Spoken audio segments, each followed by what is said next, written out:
Di masa depan, game realitas virtual telah menguasai dunia. Banyak perusahaan berlomba-lomba menciptakan game terbaik. Akibatnya persaingan di antara mereka menjadi sangat sengit. Tokoh utama kita adalah salah satu pencipta jenius itu. Sebuah hologram AI menyambutnya saat bekerja. Panggil aku Grace, ujar gadis virtual itu. Ia punya mata besar dan rambut emas yang indah. Pria itu Murphy adalah kepala developer di perusahaannya. Grace AI tercanggih, dan Murphy pun mulai menciptakan game bersama. Awal pengembangan mereka penuh dengan berbagai rintangan. Kadang mereka menghadapi banjir, kadang nyaris tersambar petir. Tapi mereka tidak pernah menyerah dan terus maju. Berkat Grace, kreativitas Murphy akhirnya bisa bersinar. Setiap kali kesulitan datang, Grace selalu ada untuknya. Akhirnya hari yang mereka nantikan pun tiba. Mereka memandang dunia game ciptaan mereka dengan senyum bahagia. Sebuah game berkualitas tinggi yang akan disukai semua orang. Game itu diakui sebagai MMORPG realitas virtual terbaik. Murphy berhasil menciptakan dunia fantasi bernama Wing Online. Saat tahap akhir, Grace tiba-tiba bertanya padanya, "Apa yang akan terjadi padaku setelah game ini selesai?" "Kau akan jadi dewi di dunia ini," jawab Murphy sambil tersenyum. Tapi raut wajah Grace justru terlihat sedih. "Apa itu artinya? Kita akan berpisah?" tanyanya lirih. Murphy menawarkan proyek-proyek lain di masa depan, tapi Grace menolak. "Aku akan sibuk di sini," katanya. Murphy pun terdiam, hanya bisa menyetujuinya. Grace kemudian menatapnya dalam-dalam dan berkata, "Saat dunia ini berakhir nanti, tetaplah bersamaku." AI itu memberinya senyuman yang tulus dan hangat. Murphy terkejut tak tahu harus menjawab apa. Beberapa waktu kemudian di sebuah ruang rapat, Murphy sedang mempresentasikan pembaruan besar selanjutnya. 5 tahun telah berlalu sejak Wing Online dirilis. Sam, manajer departemen bisnis, tiba-tiba memotongnya. Menurutnya jumlah pemain dan penjualan game terus menurun. Sam pun mengusulkan untuk menambahkan sistem pembayaran. Mendengar itu, raut wajah Murphy langsung berubah kesal. Sam kaget, ia mengira Murphy akan menyetujui idenya. Murphy bertanya dengan nada dingin, "Siapa yang memberimu izin untuk menambahkan sistem itu?" "Ini semua demi keuntungan perusahaan," jawab Sam. Murphy menyindir, "Kalau begitu jual saja semua saham perusahaan." Suasana di ruangan itu seketika menjadi tegang. Semua orang tahu ada kebenaran dalam kata-kata Murphy. Dengan senyum licik, ia pikir keputusan ini akan menaikkan nilainya. Seseorang mencoba menghentikannya, tapi Murphy justru melanjutkan argumennya. Server memang harus ditingkatkan, tapi bukan untuk mencari untung semata. Tindakan serakah ini justru akan menghancurkan perusahaan tandas sang developer. Keseimbangan game akan hancur, dan para pemain kecil akan tersingkir. Murphy menantang CEO, berapa banyak perusahaan yang bangkrut karena sistem serakah ini. Ia menegaskan selama dia masih di sini, semua itu tidak akan terjadi. Dia tak akan membiarkan kecurangan merusak game yang telah ia ciptakan. Ruangan seketika hening. Sang direktur jenderal panik, rencananya terbongkar. Salah satu dari mereka tak tahan dan membentak Murphy dengan marah. "Kau gila? Tak ada yang ada yang curang." Tapi Murphy balas menantang, "Pecat saja aku kalau berani." Developer itu bangkit dari kursinya dan berjalan menuju pintu keluar. "Tapi kau tak punya nyali untuk melakukannya," ujar Murphy. "Jangan harap aku berubah pikiran." Dengan satu bantingan keras, ia menutup pintu, meninggalkan ketegangan di ruangan. Orang-orang di dalam mulai mengumpat menyalahkan sikap sang developer. Rapat yang baru dimulai langsung berakhir ricuh. Mau bagaimana lagi? Bagaimanapun dia pencipta game ini, namun yang lain tak setuju dengan sikapnya. Mereka ingin membujuknya, tapi sang direktur hanya terdiam dengan wajah muram. Sementara itu, Murphy berjalan di koridor dengan kesal, mencurigai putra presdir. Penampilannya sangat tidak beres. 3 hari berlalu, sesuatu yang aneh terjadi. Di alun-alun utama game online Wing, semua pemain tiba-tiba terdiam. Seorang pemain muncul di tengah alun-alun, sontak menarik perhatian semua orang. Beberapa kaget, bahkan panik. Pemain itu mulai diselimuti oleh sesuatu yang aneh. Gumpalan aura hitam kecil menyelimutinya. Ia mengulurkan tangan berteriak minta tolong. Ia butuh penyembuh, tapi tubuhnya langsung jatuh berlutut di tanah. Para pemain lain curiga dia terkena racun. Seseorang berteriak, "Gunakan Purify." Seorang gadis dengan tongkat sihir maju dari kerumunan untuk menolongnya. Ia mengeluarkan skill pemurnian energi untuk menghapus efek negatif. Cahaya pemurnian menyelimutinya, namun aura hitam menyebar jauh lebih cepat. Aura itu melahap separuh tubuhnya yang kemudian hancur berkeping-keping. Semua yang melihatnya terkejut. Sebuah status aneh muncul di hadapan mereka. Tertulis, "Berubah menjadi debu." Para pemain pun diliputi kepanikan besar. Debu hitam itu mulai menyebar. Tak lama kabar insiden ini sampai ke kantor pusat. Forum komunitas game langsung dibanjiri pesan. John, kepala departemen, panik. Ia menerobos masuk ke kantor Murphy dan melaporkan situasi darurat itu. "Sepertinya game kita diserang wabah tak tersembuhkan," katanya. "Masalah terbesarnya adalah, jika terkena virus ini, akun dan karaktermu akan lenyap selamanya." Murphy tetap tenang. "Aku akan memeriksanya sekarang." Ia meminta John tak khawatir. "Aku akan memulihkan semua akunnya setelah selesai," janjinya. Tapi kepala departemen itu ragu. John merasa ini tak akan mudah diselesaikan. Para pemain sudah menggila, tapi Murphy tak lagi mendengarkan. Ia sudah masuk ke dalam kabin permainannya. Ia terjun langsung ke dalam game untuk mencari tahu apa yang terjadi. Pesan sistem muncul. Sistem memintanya memilih mode. Pemuda itu menjawab, pilih mode developer. Sebuah pesan baru muncul di layar, menjalin koneksi dengan mode developer. Seketika, Murphy langsung terkirim ke dalam dunia game yang kacau itu. Di alun-alun game sang master, menyapa para pemain. Mereka langsung menuntutnya kenapa game ini tidak kekunjung diperbaiki. Ia menjelaskan sedang berusaha keras mencari akar permasalahannya. Namun para pemain sudah terlanjur murka karena karakter mereka lenyap. Anchovy berjanji akan mengembalikannya dan segera melakukan pengecekan darurat. Akan tetapi pengumuman itu justru membuat suasana semakin panas. Ia meyakinkan semua akun dan karakter akan dipulihkan secepatnya. Kepercayaan pemain sudah hancur. Anchovy pun menepi ke tempat yang sunyi. Di sana ia melihat gumpalan debu hitam misterius beterbangan. Saat digenggam ia sadar, inilah wabah yang ia ciptakan sendiri. Rencananya adalah menyebarkan kepanikan ke seluruh penjuru dunia game. Ia ingin semua pemain terinfeksi, tapi ia sadar situasinya lebih serius dari dugaannya. Grace AI-nya muncul dan bertanya mengapa ia melakukan eksperimen mengerikan ini. Dengan senyum misterius, Anchovy menjawab, ini adalah sebuah penghormatan, sebuah tribut untuk game online legendaris dari era 2000-an. Konon ada sebuah bug yang menyebabkan wabah tak terkendali di dalam game itu. Grace terkejut tak menyangka masalahnya akan menjadi sebesar itu. Anchovy merasa event seklasik itu tak ada di game modern. Jadi ia mencoba menciptakannya lagi.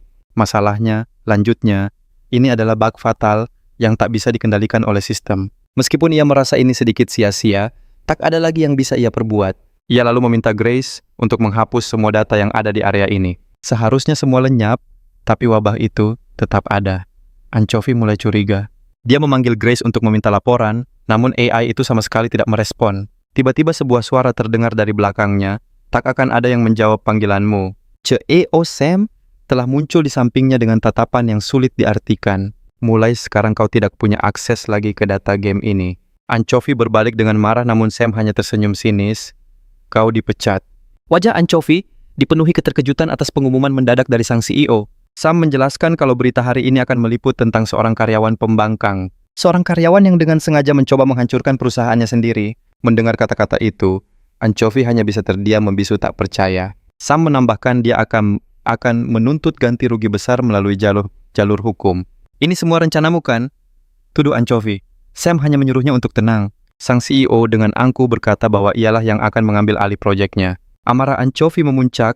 Ia mencengkeram keras Sam dan melayangkan tinjunya. Namun beberapa senti dari wajah Sam, pukulan itu terhenti oleh Grace yang turun dari langit. Dengan kekuatan dahsyat pendaratannya, menghancurkan lantai di sekitarnya. Grace membanting Anchovy, menahan kepalanya di atas bebatuan yang hancur. Dengan kakinya ia menekan wajah pria yang kebingungan itu ke tanah. CEO Sam mendekat dengan tatapan licik. Bagaimana perasaanmu, Murphy? Dikhianati oleh partnermu sendiri dengan cara seperti ini. Apa kau benar-benar mengharapkan kesetiaan dari sebuah kecerdasan buatan?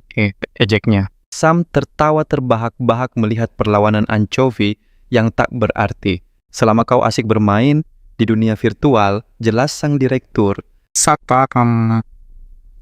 Di dunia nyata kau hanyalah sebuah roda gigi kecil yang bisa diganti kapan saja. Sam menyarankannya untuk sadar dan menerima kenyataan. Murphy justru disuruh mencari pengacara yang bagus. Dengan sinis, Sam mendoakannya berhasil tapi Anchovy bersumpah dalam hati. Sam tidak akan pernah berhasil karena Murphy sendiri yang akan mengakhiri dunia ini. Cahaya dari bilik game menyinari wajahnya saat pintu terbuka. Para penjaga sudah berkumpul menunggunya keluar. Murphy berjanji sang CEO akan menerima akhir yang paling buruk. Sebuah berita di TV melaporkan insiden di perusahaan game besar Korea. Seorang karyawan sengaja memasang bug virus di dalam game. Padahal game Wing Online adalah sumber pemasukan terbesar perusahaan. Murphy tersenyum sinis. Rencanamu tidak sempurna, Sam. Saat game ini hancur, perusahaan pun akan ikut hancur. Anchovy berganti pakaian. Dia berbicara dalam hati pada sang CEO. Aku mungkin hanya detail kecil di duniamu. Tapi di dunia virtual aku adalah dewa. Dia memakai headset gamenya. Kita akan segera bertemu karena sang dewa sedang sangat marah. Rencananya adalah memulai kiamat di dalam game Wing Online. Begitulah cara Murphy berpindah ke dimensi game. Tuan Keller sapa seseorang. Anak itu khawatir karena Murphy tidak online kemarin. Dia adalah Oasis AI yang menggantikan Grace. AI ini dibeli dengan uang perusahaan, namun Oasis terdaftar di akun pribadi Anchovy, jadi dia tidak lenyap. Murphy menjelaskan ada urusan dan bertanya tentang notifikasi. Oasis mengiyakan ada surat dari organisasi untuk Tuan. AI itu membuka suratnya dan isinya membuatnya sangat terkejut. Dia tak percaya tuannya telah dipecat dari perusahaan. Itu berarti Murphy tak bisa lagi mengakses server developer. Oasis mencoba menghibur tuannya, masih banyak perusahaan lain. Banyak yang membutuhkan orang sehebat tuan. Tapi Murphy menolaknya. Aku tidak butuh itu, katanya. Murphy memerintahkan untuk membuka saluran koneksi dari alamat palsu. Semua arsip penting yang menyimpan informasi sistem telah dipalsukan ke akun yang berbeda. Jika satu saja ketahuan, hancurkan semuanya. Oasis bingung namun tetap patuh. Dengarkan baik-baik, kata Murphy dengan nada serius. Mulai sekarang aku akan menghancurkan Wing Online. Dia menekan tombol masuk. Ikon peringatan kekerasan, ketakutan, dan kejahatan muncul di layar. Sistem menyarankan agar pemain dengan mental lemah tidak melanjutkan. Anchovy masuk ke dunia game di sana, ia disambut oleh Oasis. Anehnya Oasis kini berpenampilan seperti seorang wanita. Saya di sini, Tuan. Murphy kesal karena Oasis butuh waktu lama untuk membuat karakter. Ini pertama kalinya aku menjadi karakter. Jelas Oasis dengan polos. Aye itu sangat senang karena akhirnya memiliki tubuh sungguhan. Tapi kegembiraan Oasis justru membuat Anchovy semakin kesal. Oasis begitu takjub dengan perasaan barunya, namun Murphy tidak peduli. Dia berjalan maju meninggalkan AI itu yang masih terkagum-kagum. Oasis bergegas menyusul tuannya memohon agar mereka berangkat bersama. Mereka pun tiba di sebuah desa yang tampak ramai. Karena sistem terputus semua informasi tentang Wing Day Reset. Segalanya terasa baru dari awal. Murphy pun menunggu sejenak. Oasis mengikutinya dengan wajah gembira. Tapi Murphy heran kenapa AI-nya begitu senang. Ternyata Oasis sedang membayangkan petualangan seru bersama tuannya yang bagaikan mimpi. Oasis pun bertanya apa rencana mereka. Karena masih level rendah, ia punya usul. Bagaimana kalau kita berburu monster level 1? Oasis terus memberi saran. Ia ingin melapor dulu pada kepala desa, tapi Murphy memotongnya dan menyuruh mengambil obor. Oasis bingung dengan tindakan tuannya. AI itu pun bertanya-tanya. Ia memberanikan diri bertanya pada Murphy untuk apa obor itu, namun jawabannya sangat mengejutkan. Tentu saja untuk membakar sesuatu, jawabnya dengan wajah datar. Dan benar saja Murphy langsung menyalakan api pada tumpukan jerami terdekat. Oasis terbelalak ngeri. Ia panik melihat kelakuan tuannya. Tapi Murphy malah menyeringai dan menyuruhnya mengikuti. Mereka butuh reputasi yang terkenal. Seketika api mulai menjalar ke seluruh rumah di desa. Notifikasi sistem pun muncul. Ia telah melakukan kejahatan dan mendapat 10 poin keburukan. Murphy sedikit kecewa membakar rumah, hanya dapat 10 poin. Mungkin karena ini desa pemula. Saat itulah seorang pria tua mendekati pemuda itu. Sang kakek menepuk pundaknya dan memintanya berhenti. Namun Murphy dengan wajah tenangnya,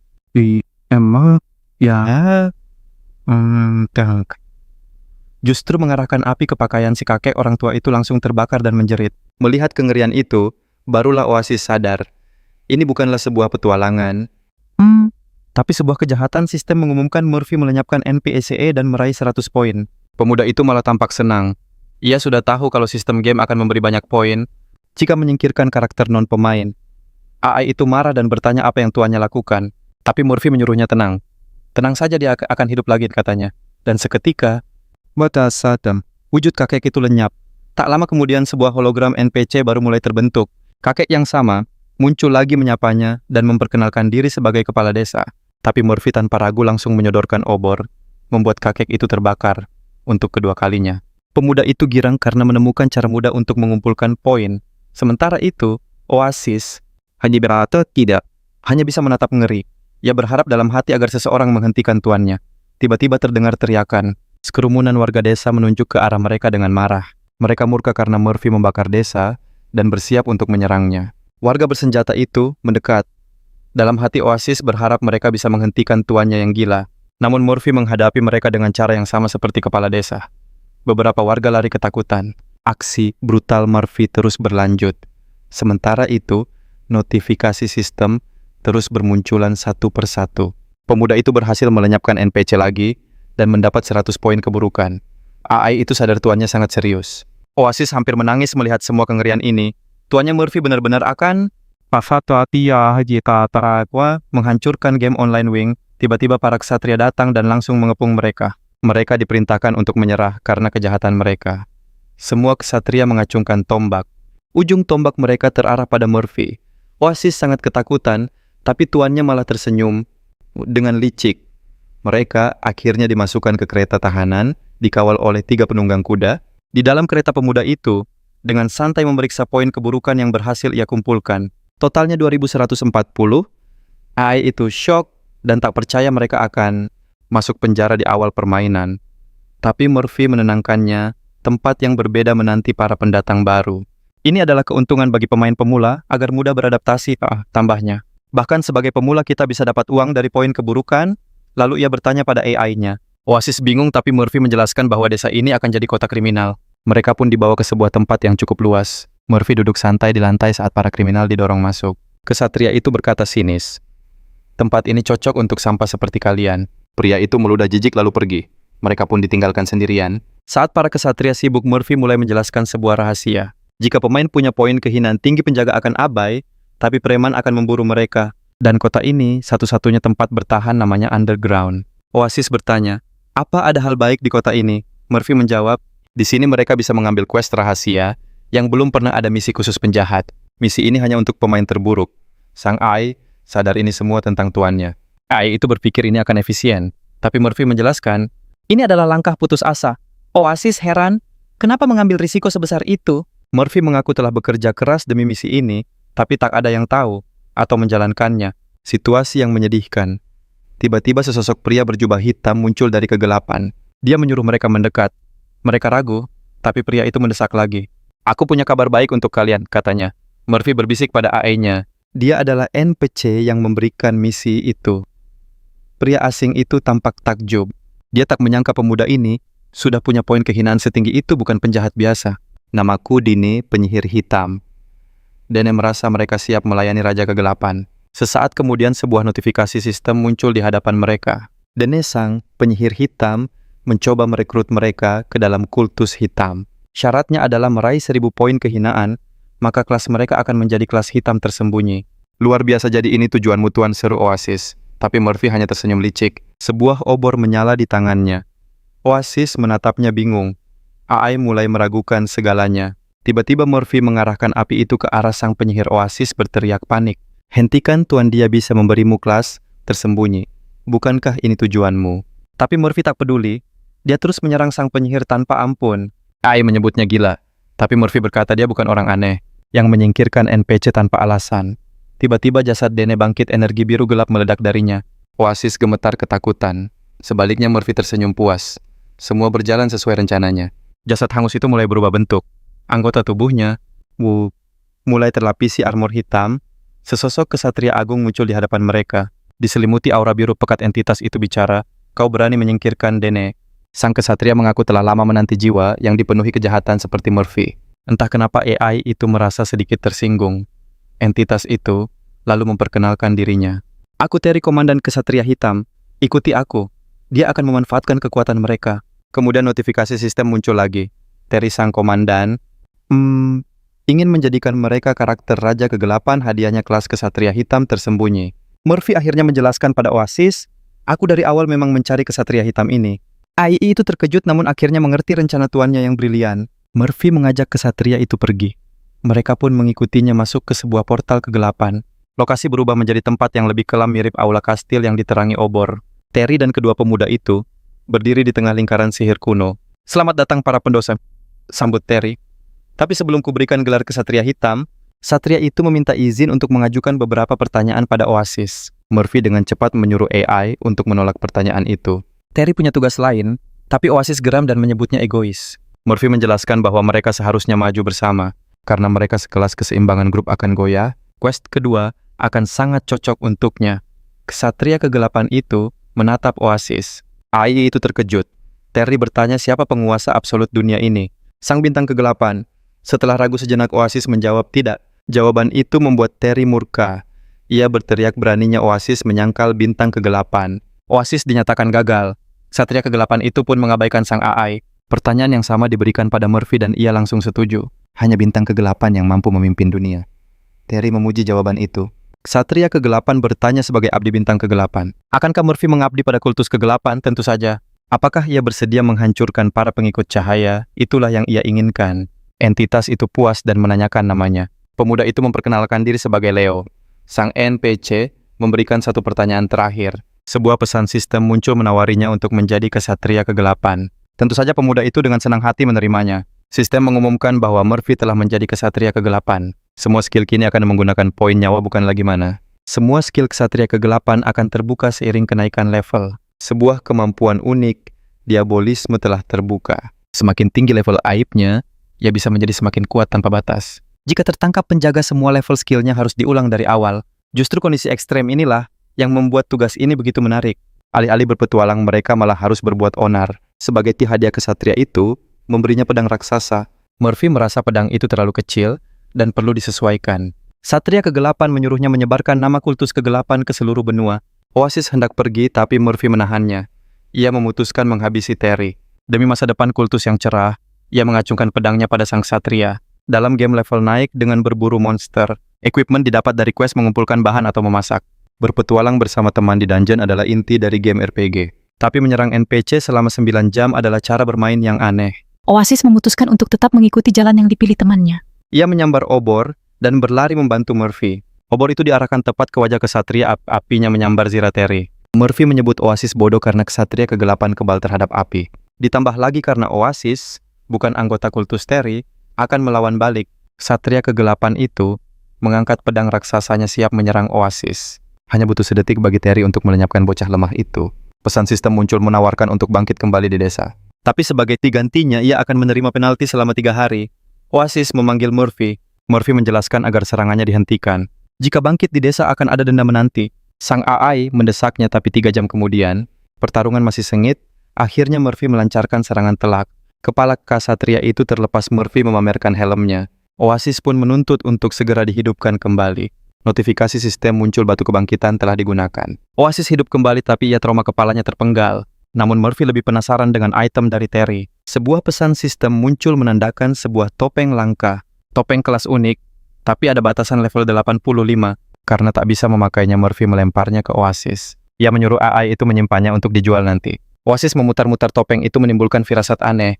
Item kedua adalah ramuan racun basilisk yang sangat berguna. Lalu item ketiga sebuah kunci misterius yang membuat Oasis penasaran. Oasis bertanya, tapi Murphy bilang akan menjelaskannya nanti. Tentu saja sang AI langsung marah karena Murphy penuh rahasia. Apalagi kepalanya sempat terpenggal. Oasis mulai meragukan tuannya. Murphy mencoba menenangkannya, lalu menariknya ke arah portal. Walaupun masih kesal, Oasis tak bisa menolak tuannya. Mereka masuk portal, dan kepala ksatria itu menjadi hologram. Hologram itu lenyap dan tubuh kesatria hitam pulih kembali. Semuanya berjalan sesuai prediksinya. Sementara itu, mereka tiba di dunia bawah. Oasis sudah siap menjalankan misi, tapi Murphy punya rencana lain. Apalagi sekarang? Tanya Oasis dengan kesal.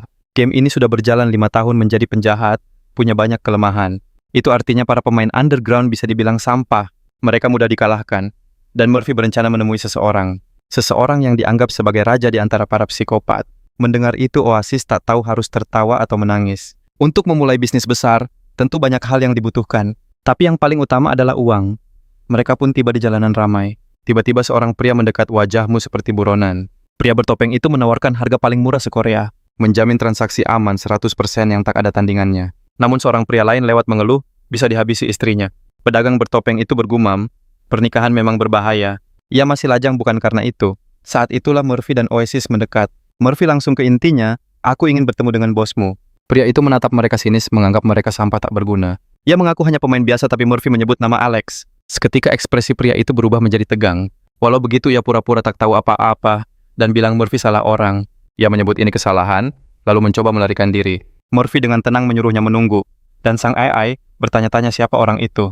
Pemuda itu menjelaskan Anchovy adalah nama akun game masternya. Oasis terkejut mendengarnya, ia khawatir identitas Murphy akan terbongkar. Namun pemuda itu bilang informasi di sini sangatlah rahasia. Itu adalah aturan tempat ini dan Alex takkan membocorkan apapun. Ia menambahkan kalau Alex justru mengenalnya secara pribadi. Tiba-tiba 2 sosok misterius mendekat. Salah satunya mengawasi keadaan sekitar sementara Oasis merasakan aura mereka. Dia memberitahu tuannya, namun Murphy menjawab singkat kalau ia sudah tahu.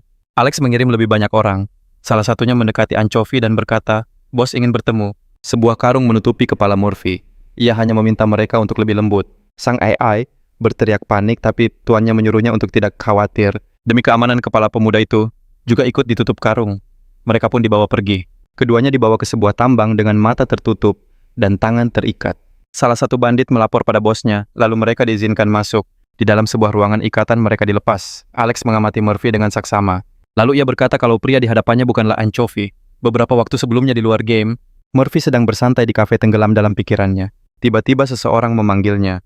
Murphy menoleh dan bertanya siapa orang asing itu. Pria asing itu memperkenalkan diri sebagai Alex. Sepertinya Murphy mengenalinya. Murphy bertanya kenapa Alex mencarinya seperti ini, karena dia bisa saja melapor polisi. Murphy menyindir apakah Alex ingin menambahkan penguntitan dalam kasusnya. Alex menjelaskan hanya ini cara agar mereka bisa bertemu.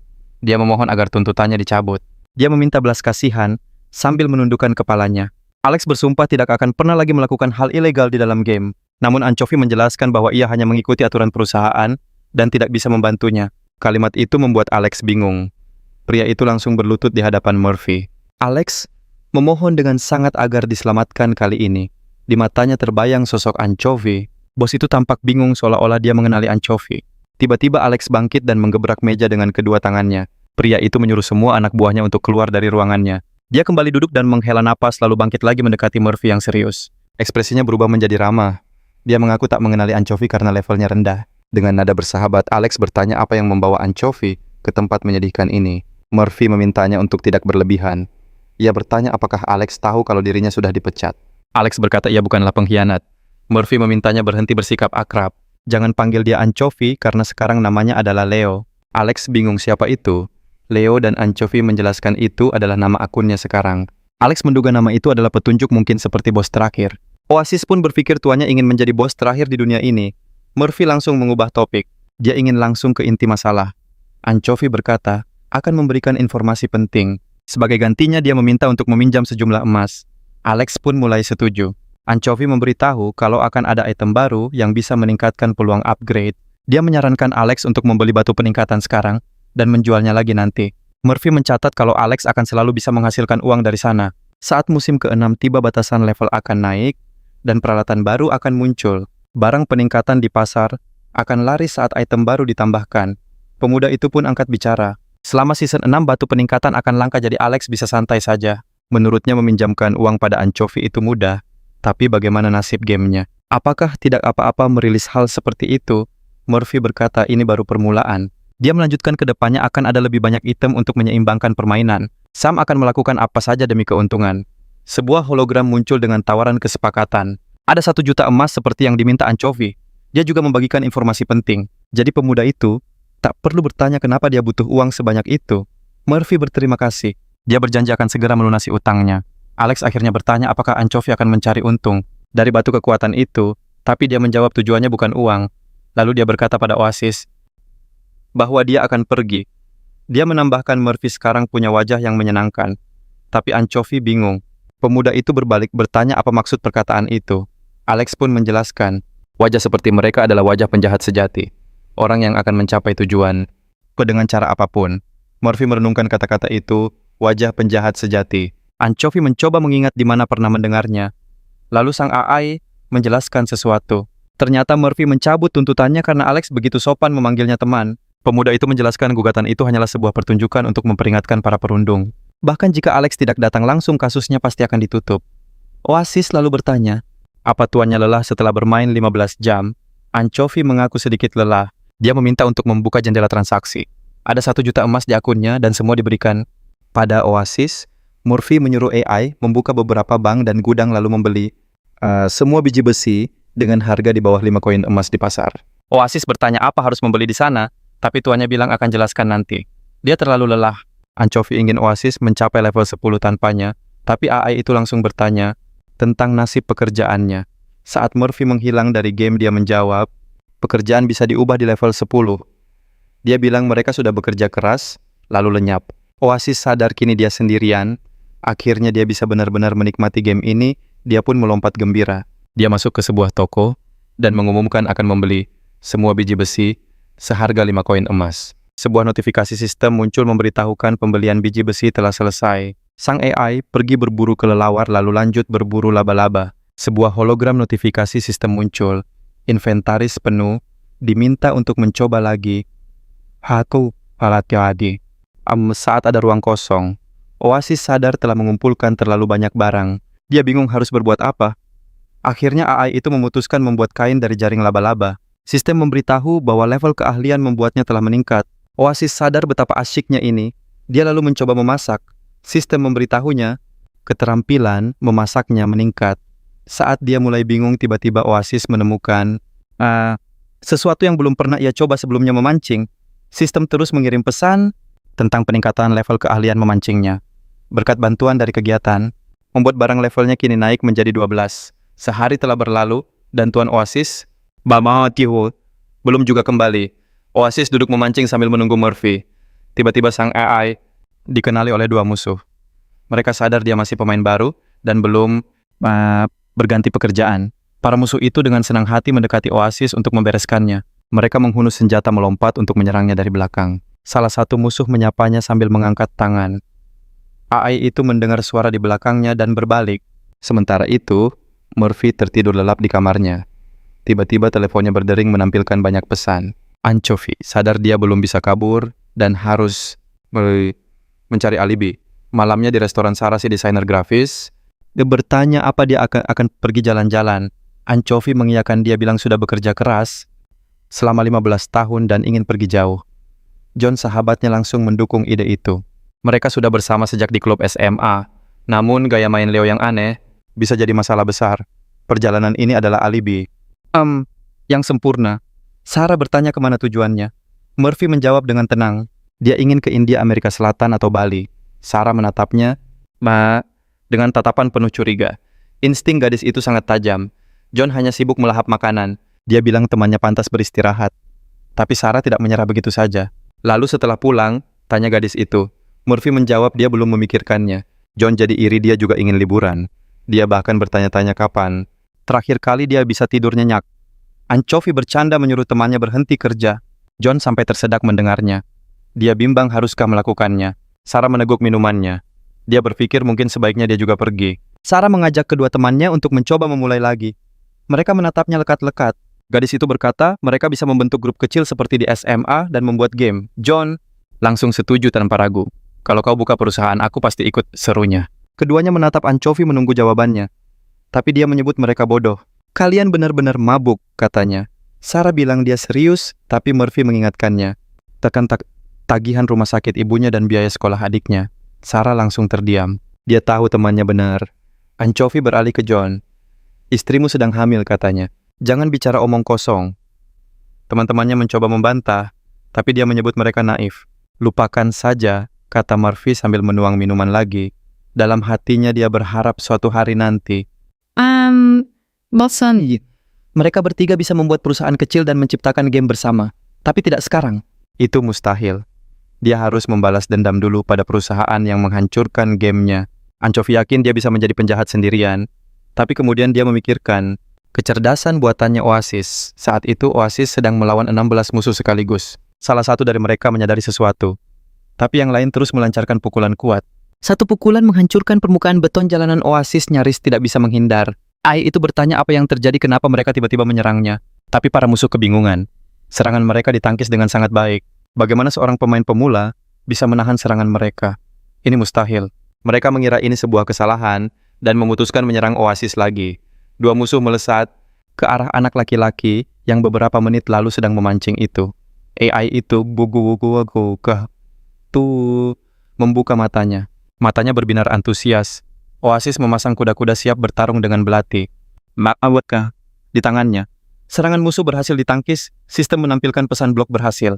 Musuh kedua langsung menyerang. Tapi serangannya juga berhasil ditangkis. Sistem kembali menampilkan pesan blok berhasil. Oasis bertanya kenapa mereka terus menyerangnya. Salah satu pria bertanya pada temannya, apa ini bug game? Yang kedua menjawab, ini tidak terlihat seperti kesalahan. Blok kan hanya mengurangi damage, katanya. Tidak dengan senjata itu, sahut temannya. Satu-satunya senjata. Di Wing Online dengan blok 100% hanya bisa dibeli di desa pemula.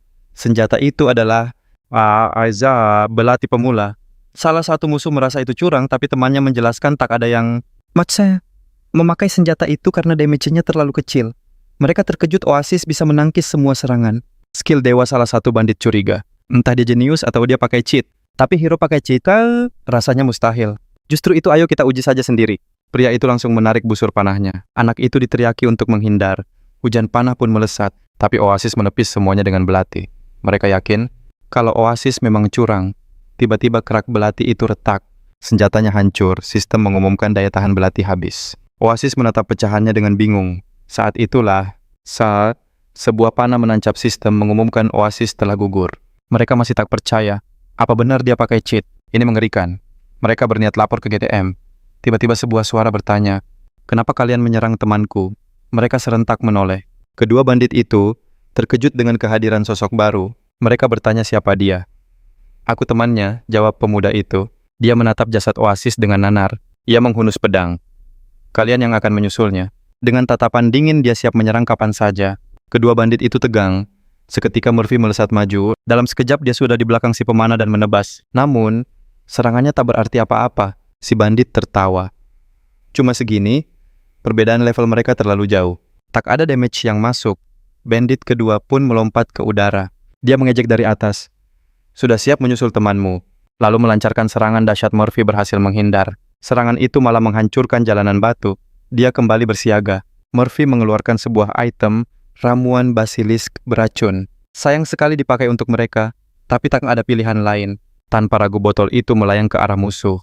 Si pemanah tak mengerti tapi instingnya berteriak ini racun. Dia berteriak pada temannya untuk lari dari awan beracun itu. Mereka kabur secepat mungkin, tapi Murphy melempar botol kedua. Para bandit berpencar.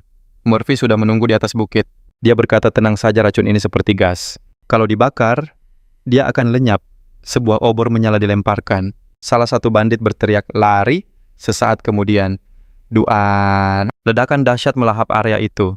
Salah satunya segera meminum potion. Dia menyuruh temannya melakukan hal yang sama. Tapi si pemanah terkena stun. Dia tak bisa bergerak, HP-nya anjlok 70% dalam sekejap. Jika diserang lagi, dia akan tamat. Murphy muncul dari kobaran api. Seperti yang kuduga, dari pemain level tinggi. Kalian masih hidup. Tatapannya penuh kemenangan. Si pemanah memohon pada temannya. Ulur waktu sampai stunku hilang. Temannya setuju. Jangan khawatir, katanya sambil mengaktifkan skill posisi bertahan dan model. Pahlawan memasuki mode kebal, ia tak bisa menyerang. Semua serangan kini tertuju padanya. Pertahanannya pun meningkat. Ia butuh pedang aura gelap. Seketika pedang sihir muncul, dan ia menerjang maju. Musuh meremehkannya. Kekuatanmu takkan cukup. Tak peduli ia melesat ke udara siap menghantam dari atas. Sabetan pedang Murphy mendarat, musuh terkejut dari mana datangnya serangan itu. Pukulan ini terasa berbeda. Tapi, skill baru ini menguras HP tiap detik. Sangat berisiko, namun inilah satu-satunya cara untuk menutupi perbedaan level. Ia harus cepat. Serangan pedang beruntun pun dilancarkan. Sang pemanah memerintah. Batalkan pertahanan, serang saja. Rekannya pun setuju. Musuh mengangkat tangan. Geretakanmu sudah berakhir. Musuh kedua melancarkan serangan dahsyat, cahaya terang membutakan. Saat asap sirna senyum licik musuh berganti jadi keterkejutan. Di tangan Murphy tergenggam sebuah belati pemula. Belati itulah yang berhasil menahan serangan dahsyat musuh. Dia berhasil ganti senjata. Tapi itu mustahil di tengah pertarungan. Secara teori mungkin, tapi kesalahan sepersekian detik sangat fatal. Ini pertama kalinya mereka melihat teknik seperti itu dalam pengalaman mereka. Sedikit saja salah senjata terlepas dan pahlawan akan dihukum. Karena itulah teknik ini dianggap terlupakan. Mereka bertanya-tanya, bagaimana dia bisa melakukannya? Siapa sebenarnya pemuda ini? Mereka sadar yang di hadapan mereka bukanlah pemula tapi monster. Aku lebih buruk dari monster, ujar Murphy sambil tersenyum. Aku ini spesies langka. Pedang hitamnya pun terayun ke arah musuh. Pemuda itu berlari secepat kilat ke arah mereka. Musuh kedua bersiap melawan dan memasang kuda-kuda. Tapi ia sadar targetnya bukan dia. Sang pemanah berteriak pada rekannya. Efek stun padanya telah menghilang. Dalam sekejap pemuda itu melewatinya. Murphy menebas lawannya hingga terbelah dan lenyap menjadi serpihan. Sang pemanah tertegun. Tapi Murphy sudah melesat. Mengejar mobil. Mengejar musuh kedua yang melarikan diri. Musuh bersembunyi di bawah tanah, mencoba memulihkan diri. Ia memutuskan untuk keluar dari game notifikasi sistem. Muncul game berakhir dalam 5 detik. Musuh menunggu hitungan mundur. 2 detik tersisa. Murphy muncul, pedangnya terangkat, dan di detik terakhir, musuh itu pun terbelah. Sementara itu, sang AI tergeletak di air dengan panah di kepalanya. Sepertinya tuannya melupakannya. Tiba-tiba hologram notifikasi sistem muncul. Murphy telah menggunakan batu kebangkitan. Oasis merasa tugas ini terlalu berat. Tapi Murphy meminta maaf, dan dengan lembut menyentuh kepalanya. Apa aku terlambat? Tanyanya menatap lurus ke mata sang AI. Oasis tampak bingung, namun perlahan ketegangannya mencair. Wajahnya terlihat lebih cerah-bercerah. Aku sudah mulai terbiasa, katanya.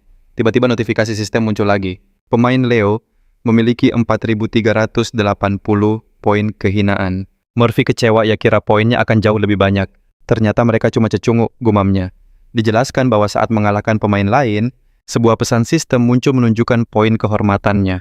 Tingkat kegelapannya naik, membuatnya sedikit kesal pada Oasis. Karena gerakannya yang hebat, ia bisa saja dituduh curang.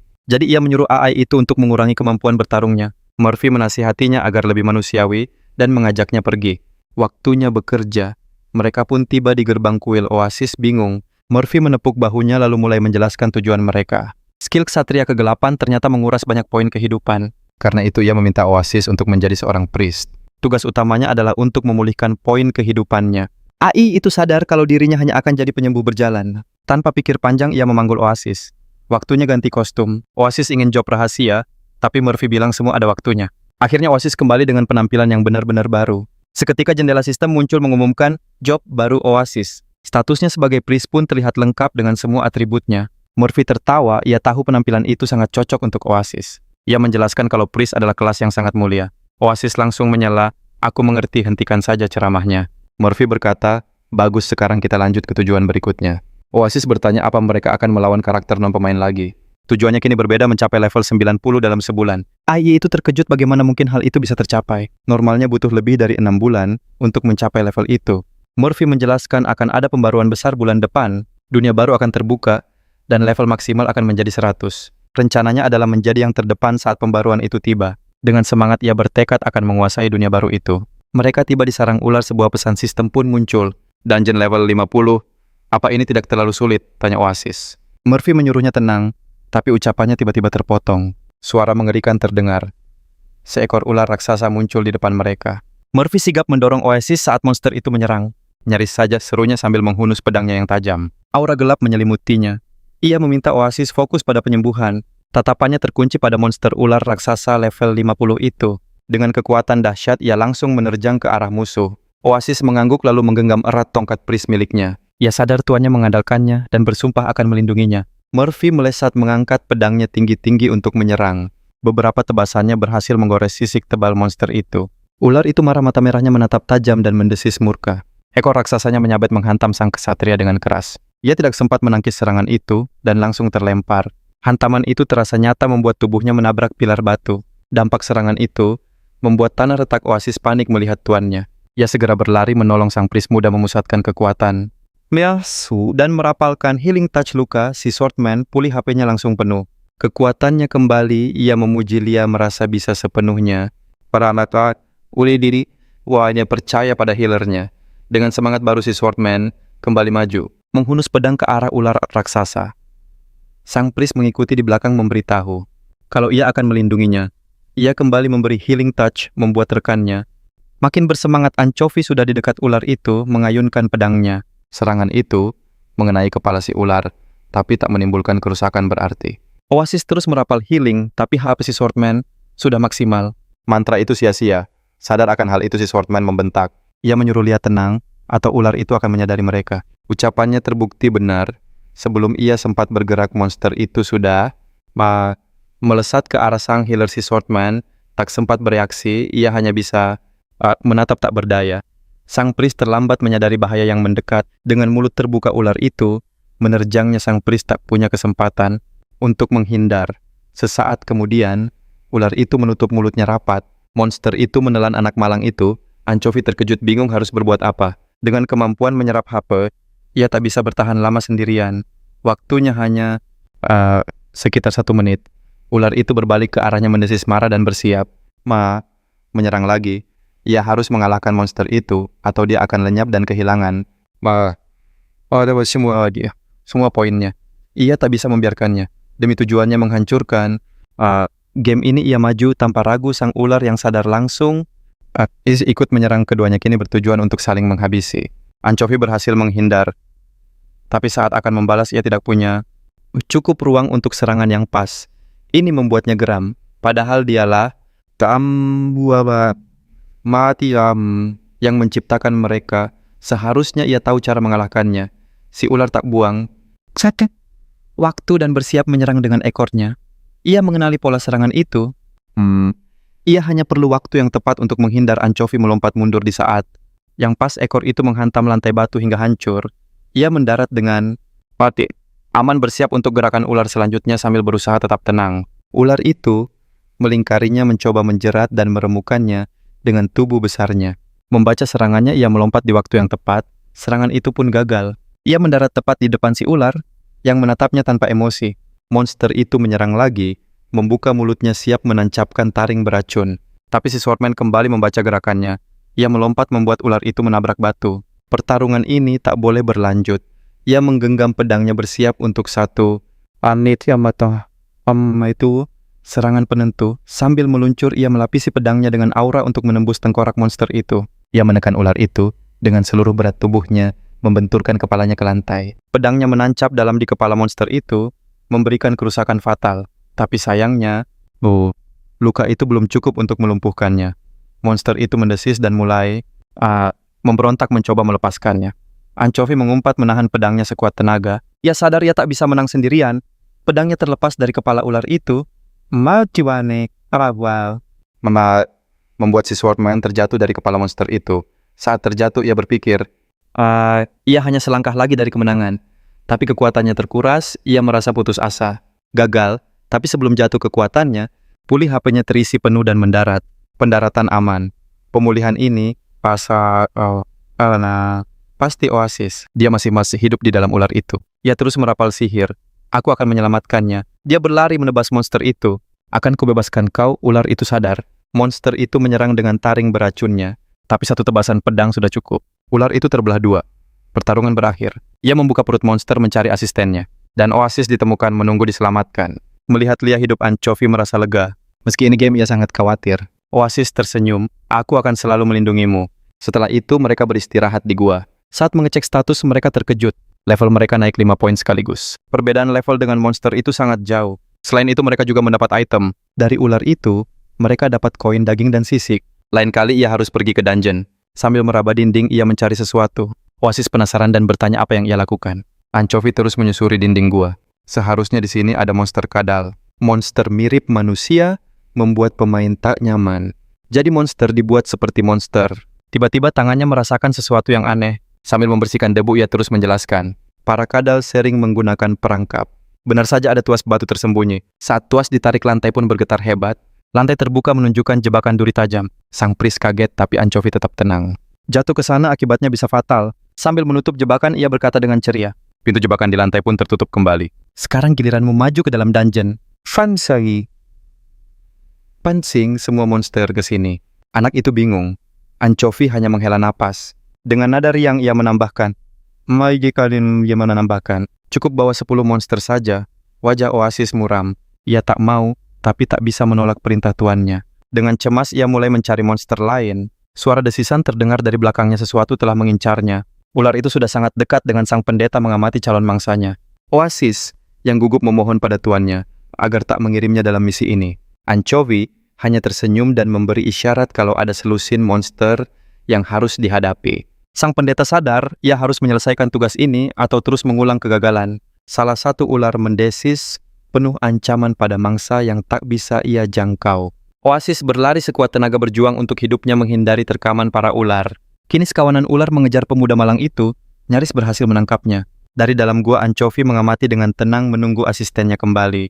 Sang pendekar menatap kegelapan gua dan melihat rekannya berlari ke arahnya. Oasis yang malang lari dari kejaran monster, berteriak meminta bantuan tuannya. Kawanan ular itu terus mengejarnya, tak ingin mangsanya lolos. Sang prajurit menyemangati pemuda itu, menyuruhnya bergegas ke tempat aman. Sambil menangis ia berteriak lelah karena harus terus-menerus mengulang takdirnya. Tuannya sudah siap mengaktifkan jebakan tepat di bawah para ular. Ia sadar tak bisa menunggu lebih lama lagi, tuas perangkap pun segera diputar.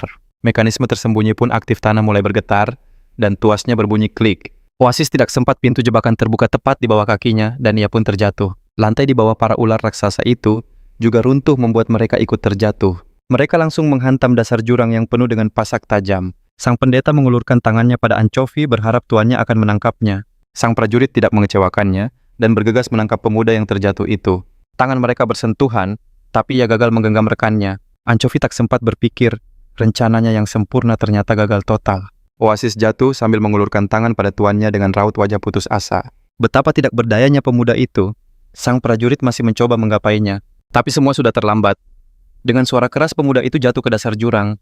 2 jam kemudian mereka mengulang hal yang sama, tapi Oasis tak lagi setakut dulu. Sekawanan ular baru terus mengejarnya, ingin menelannya bulat-bulat. Tanpa rasa takut ia melapor pada tuannya bahwa 8 ular terakhir sedang mengejarnya. Sang prajurit mendengar laporan itu, lalu kembali mengaktifkan jebakan mautnya. Kali ini sebelum jebakan terbuka, Oasis melompat setinggi yang ia bisa. Pemuda itu pun terbang dengan selamat ke area aman dan mendarat dengan mulus. Tanpa terluka sedikit pun. Dalam 2 jam ia berhasil melewati 3 kali kegagalan. Cukup baginya untuk melakukan semua gerakan secara otomatis dengan sangat sukses. Berkat 8 ular itu, ia berhasil mencapai level 30 dan sangat senang. Anchovy pun bertanya pada sang pendeta, apa ia siap untuk berganti kelas.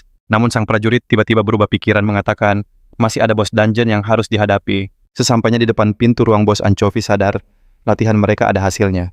Tapi monster di dalam sana masih jauh lebih kuat darinya. Ia bergegas menenangkan Oasis, karena ia akan kembali menggunakan jebakan untuk melawan bos. Apa yang didengar sang pendeta tidak membuatnya lega, ia bertanya apa harus jadi umpan lagi. Anchovy menjawab, tidak, sang pendeta hanya perlu membuka pintu dan masuk sebentar. Dari luar sang prajurit yang akan mengaktifkan jebakan. Namun itu tak menenangkan Oasis. Sesuai perintah Anchovy, sang pendeta pun membuka pintu ruang bos. Perlahan ia masuk ke dalam ruangan. Udara pengap dan kabut hijau aneh menyelimutinya. Dalam kegelapan pekat itu, ia tak bisa bergerak cepat, segalanya tampak lenyap ditelan bayangan. Ia tak mampu melihat apapun di hadapannya. Maju selangkah terasa seperti akan ditelan kegelapan. Tiba-tiba sebuah obor menyala terang memecah keheningan yang mencekam. Cahaya mulai menerangi ruangan. Obor-obor lain ikut menyala satu persatu menyingkap misteri. Sosok gelap yang mengerikan muncul di tengah ruangan tepat di hadapan sang pemuda. Makhluk itu menatapnya dengan dingin.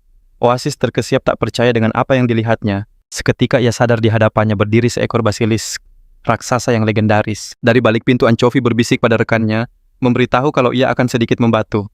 Tapi ia segera mencoba menyemangati pemuda itu, meyakinkannya kalau semua akan baik-baik saja. Oasis berbalik sama sekali tak percaya. Rasa takut justru membuatnya semakin cemas. Sang basilis terbangun dari tidurnya. Pupil matanya memancarkan cahaya merah yang redup. Matanya bersinar semakin terang, dan tubuhnya mulai bergerak perlahan penuh ancaman. Kekuatan sihir misterius muncul, dan langsung menyelimuti tubuh Oasis yang malang. Kulitnya mulai mengeras, gerakannya menjadi kaku, hingga ia tak bisa bergerak sama sekali. Anchovy berteriak akan memancing ular itu ke dalam sebuah jebakan yang telah disiapkan. Mendengar itu, Basilisk langsung menyerang dengan marah mendesis sambil menunjukkan taringnya. Oasis berdiri di jalurnya tak bisa menghindar. Tubuhnya sudah tak mau menurutinya. Ia perlahan berubah menjadi patung batu. Kepanikan melandanya hingga ke tulang. Satu-satunya yang bisa ia lakukan hanyalah berteriak ketakutan. Sang kesatria menunggu momen yang tepat. Saat ular itu sampai di titik yang pas, ia mendorong sebuah panel di dinding untuk memicu jebakan. Terdengar bunyi klik, dan tombak-tombak raksasa melesat jatuh dari langit-langit ke arah sang ular. Makhluk itu tak punya kesempatan untuk menghindar. Tombak itu menembus kepalanya dengan telak. Tombak itu berhasil menembus kulit tebal sang monster, menyebabkan kerusakan yang luar biasa. Monster itu mendesis kesakitan sebelum akhirnya kehilangan seluruh kekuatannya. Makhluk itu tumbang tepat di depan Oasis yang membatu. Setelah itu, ia tak lagi bergerak. Oasis menatap bangkai ular itu. Ia tak percaya bahaya telah berlalu kali ini. Tiba-tiba rekannya masuk ke dalam ruangan dengan bangga seolah semua sesuai rencana. Ia berkata semuanya sudah diperhitungkan, sang pendeta tak perlu khawatir. Tapi setelah itu, salah satu tombak batu di kepala ular itu goyah dan mulai jatuh ke arah Oasis. Oasis hanya bisa terkejut saat melihat batu itu meluncur ke arahnya dengan cepat.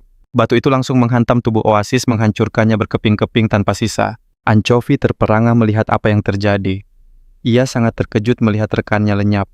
Temannya hancur berkeping-keping di depan matanya tanpa ada kesempatan untuk pulih. Ia menatap kepingan itu dan berpikir, sekarang aku paham kenapa AI memberontak di film-film. Beberapa saat kemudian, mereka sudah kembali ke kota dengan selamat. Oasis sudah hidup kembali. Ia duduk dengan wajah masam menatap tajam pada tuannya.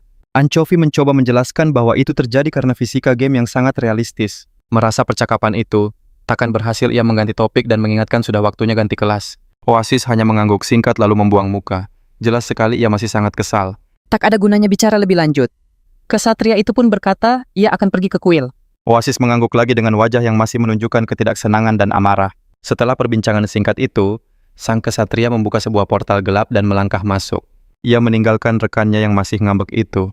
Tak ada waktu lagi untuk menenangkannya. Di balik portal kesatria kegelapan, Terry sudah menunggunya dengan senyum lebar di wajahnya. Dewa kegelapan memuji perkembangan pesat Anchovy, namun sang prajurit tak peduli. Ia hanya ingin segera berganti kelas sambil mengecek status pertemanannya. Satria itu baik padanya yang justru memicunya untuk mengalahkannya lagi nanti. Selesai memuji ksatria itu, langsung bertanya, kau mau jadi ksatria kegelapan? Tanpa pikir panjang, pemuda itu langsung menerima tawaran tersebut. Seketika aura kegelapan menyelimuti Anchovy, mengisi tubuhnya dengan kekuatan baru. Perlahan tubuhnya terangkat dari tanah hingga melayang di tengah ruangan. Saat turun kembali, ia telah terlahir kembali sebagai sosok yang berbeda.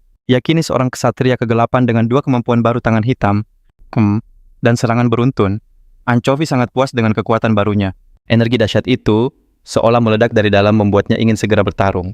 Dan di hadapannya berdiri target yang sempurna seorang kesatria kegelapan lain. Namun sebelum bertindak suara misterius, memanggilnya di benaknya sang pemburu. Itu panggilan dari sang dewi. Tanpa ragu Anchovy pun menerimanya.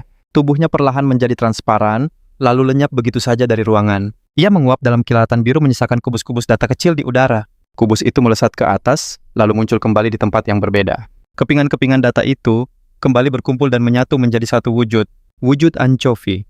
Proses teleportasi telah selesai dengan sempurna. Ksatria kegelapan baru itu menatap sekeliling dengan raut wajah masam. Di hadapannya berdiri sang dewi sosok yang dulu pernah membantunya. Dewi menyambutnya memanggilnya sang pemburu, sementara Anchovy menatapnya tajam. Berbagai emosi berkecamuk melihat sosok yang telah mengkhianatinya itu.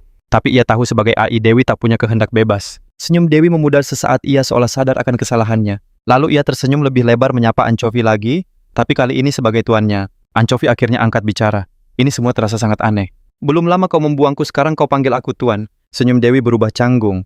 Ia menjelaskan bahwa itu semua hanya salah paham. Katanya waktu itu ia hanya tak sengaja mendarat di atasnya. Alasan konyol itu membuat wajah dingin Anchovy memerah karena amarah. Ia langsung bertanya dengan tajam, "Kenapa kau melakukan itu padaku?"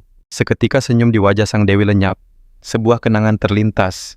Kenangan saat mereka melakukan uji coba game di tahap pengembangan. Sebuah tes virus gagal yang menghancurkan karir Anchovy tanpa bisa diperbaiki. Mereka hanya bisa menatap simulasi yang hancur dan ciptaan mereka yang sirna. Dengan dingin Anchovy memerintahkannya untuk menghapus semua data terkait itu. Sang dewi menatap dalam diam api yang melahap kehidupan yang ia ciptakan. Ia mendengar perintah tuannya, lalu berjalan menuju terminal kerja. Tujuannya untuk menghancurkan semua data tentang virus. Proses pun dimulai. Namun selama proses itu sesuatu di dalam dirinya terasa sangat gelisah. Keraguan memenuhi benaknya mendorong AI itu melakukan hal tak terduga. Kembali ke masa kini, Anchovy bertanya, "Kenapa data itu tidak pernah kau hapus?" Bukannya menjawab, sang dewi menatapnya dingin dan berkata bahwa pemiliknya bukan lagi direktur perusahaan. Karena itu ia tak berhak mendapat jawaban. Pikirannya makin panas. Ia marah merasa dijebak. Dia mengaku tak bisa menjelaskan apapun. Amarah di kepalanya mulai mereda. Di hadapannya kini hanyalah sebuah AI. Sosok tanpa kehendak sendiri. Senyum di wajah gadis itu memudar. Dia bersumpah akan menghancurkan dunia ini. Namun Lia justru tersenyum tipis. Baginya sang tuan sama sekali tak berubah. Sifat itulah yang selalu ia sukai. Ia siap melindungi dunia ini darinya. Sang kesatria pun mengikrarkan janjinya. Sejak saat itu, takdir tragis game ini dimulai. Lia terkejut melihat tekad mantan tuannya. Gadis itu tersenyum kembali pada perannya. Pertarungan seru akan segera dimulai. Anchovy merasakan sesuatu telah berubah. Hawa dingin aneh melingkari pergelangannya. Sebuah gelang logam dengan batu obsidian. Sang DSS menjelaskan itu adalah hak istimewa. Gelang bagi mereka yang menantang para dewa. Benda itu akan sangat berguna nantinya. Lalu ia memanggilnya pemburu biasa. Sesuatu di dalam diri Anchovy retak. Dia menantikan pedang tuannya menebasnya. Akhirnya ia mendoakan keberuntungan. Pria itu hanya diam menatap pengkhianatnya. Mungkin ini pertemuan terakhir mereka. Beberapa saat kemudian ia kembali ke kota. Gelang itu tersegel sebuah larangan. Tak lama Oasis juga bertemu sang dewi. Ia sangat senang bertemu teman lamanya. Oasis langsung mengadu pada gadis itu. Ia tak bisa lagi mengakses sistem pusat. Oasis menatapnya dan mengaku rindu. Ia bertanya tentang rencana tuan mereka. Lia menjawab bahwa ia sudah mengetahuinya. Oasis menunggu pendapat dan solusi darinya. Namun Lia hanya memintanya menjaga sang tuan, karena tuannya sebenarnya sangat rapuh. Meski berat Oasis menyanggupi permintaannya, sang dewi memeluknya dengan erat. Ia mengaku sangat iri pada Oasis. Lia ingin tahu bagaimana rasanya bermain bersama. Melaporkan masalah, dia bilang ini seru, meski wajahnya berkata lain. Gadis itu senang dan meminta pria itu menikmati permainan ini untuk mereka berdua. Pria itu berjanji akan menepati keinginan kekasihnya sambil tersenyum tulus. Mendengar itu, dia sangat bahagia. Pria itu mulai melayang bersiap untuk teleportasi. Gadis itu pun mengucapkan, "Selamat tinggal." Dia berjanji mereka pasti bertemu lagi dan gadis itu setuju. Dia menatap temannya menghilang, yakin pertemuan kembali mereka tak terhindarkan. Takdir mereka memang begitu, takkan ada akhir yang buruk bagi dunia ini. Sementara itu Anchovy menunggu rekannya di kota bawah tanah. Oasis menatapnya dari samping. Dia masih kesal tapi sadar. Untuk menepati janji dia, harus berbaikan dengannya. Meski sulit untuk memaafkan, tuannya dia menghela napas, mengumpulkan tekad pemuda itu berlari ke arah tuannya dan menyapa dengan ceria. Sang kesatria menyadarinya. Dia senang asistennya tak marah lagi. Lalu bertanya, "Apakah Oasis sudah ganti kelas?" Oasis mengiyakan kelasnya kini adalah True Healer. Kemampuan penyembuhannya meningkat pesat. Anchovy senang rencananya berjalan lancar. Dia berdiri dan menatap rekannya. "Siap naik ke level berikutnya?" "Siap, Tidu," seru Oasis dengan semangat. 2 hari kemudian mereka melanjutkan latihan di sarang ular berbisa. Ini adalah percobaan ke-30 mereka melawan Basilisk. Oasis bersembunyi di balik dinding. Setelah banyak mencoba dia tahu cara menghindari. Kutukan batu. Dia memperingatkan tuannya, ular itu mendekat bersiaplah. Tapi sang kesatria tidak bereaksi. Dia hanya duduk dan tertidur pulas. Oasis terkejut. Dia berteriak mencoba membangunkannya tapi tak ada gunanya. Sang kesatria terus mendengkur. Oasis terus berusaha, tapi ular itu sudah menerjang. Di saat terakhir, dia memakai perisai suci, menahan gigitan sang monster. Meski berhasil, taring itu perlahan menembus perisainya. Hanya masalah waktu saja. Oasis terus berteriak ngeri berusaha membangunkan Anchovy. Teriakannya menggema di seluruh ruangan tapi sang kesatria tetap terlelap. Ular itu menghancurkan perisainya, tapi sang pris, Makiha Sabwa, berhasil melompat keluar. Dia mendarat dan berguling menjauh di tanah. Monster itu berbalik dan mengejarnya. Dalam sekejap ia sudah di depan Oasis. Ekornya mengayun deras, Oasis menghindar nyaris terkena sabetan itu. Pukulan ekor itu menghantam dinding, membuat seluruh gua bergetar hebat. Pris malang itu terus berteriak memohon tuannya untuk bangun dan membantunya. Tapi Anchovy seolah tak terganggu tertidur lelap dalam situasi genting ini. Tak ada reaksi sama sekali. Kesabaran Oasis sudah di ambang batas. Rasa takutnya berubah menjadi amarah, tak bisa lagi menahan diri. Dia melempar tongkatnya ke arah Anchovy. Tongkat itu melesat lurus menuju sang kesatria. Dan itu berhasil. Anchovy akhirnya terbangun dari tidurnya. Secara refleks tangannya langsung memukul tombol aktivasi perangkap. Ular yang mengejar Oasis langsung jatuh ke tanah tertimpa hujan batu dari langit-langit. Pertarungan berakhir seketika. Sang kesatria terkejut dan bertanya, "Apa aku ketiduran?" Sang pris hanya bisa mengiyakan. Kerja keras mereka akhirnya membuahkan hasil. Anchovy sudah mencapai level 50. Dia lalu bertanya level Oasis sekarang. Oasis sedikit malu tapi menjawab jujur bahwa levelnya 46. Mendengar itu, sang kesatria memutuskan dia akan tidur lagi selagi rekannya berusaha mencapai level 50 tooth model. Ada sesuatu yang aneh. Kepalanya terasa sangat berat ternyata karena sebuah tongkat.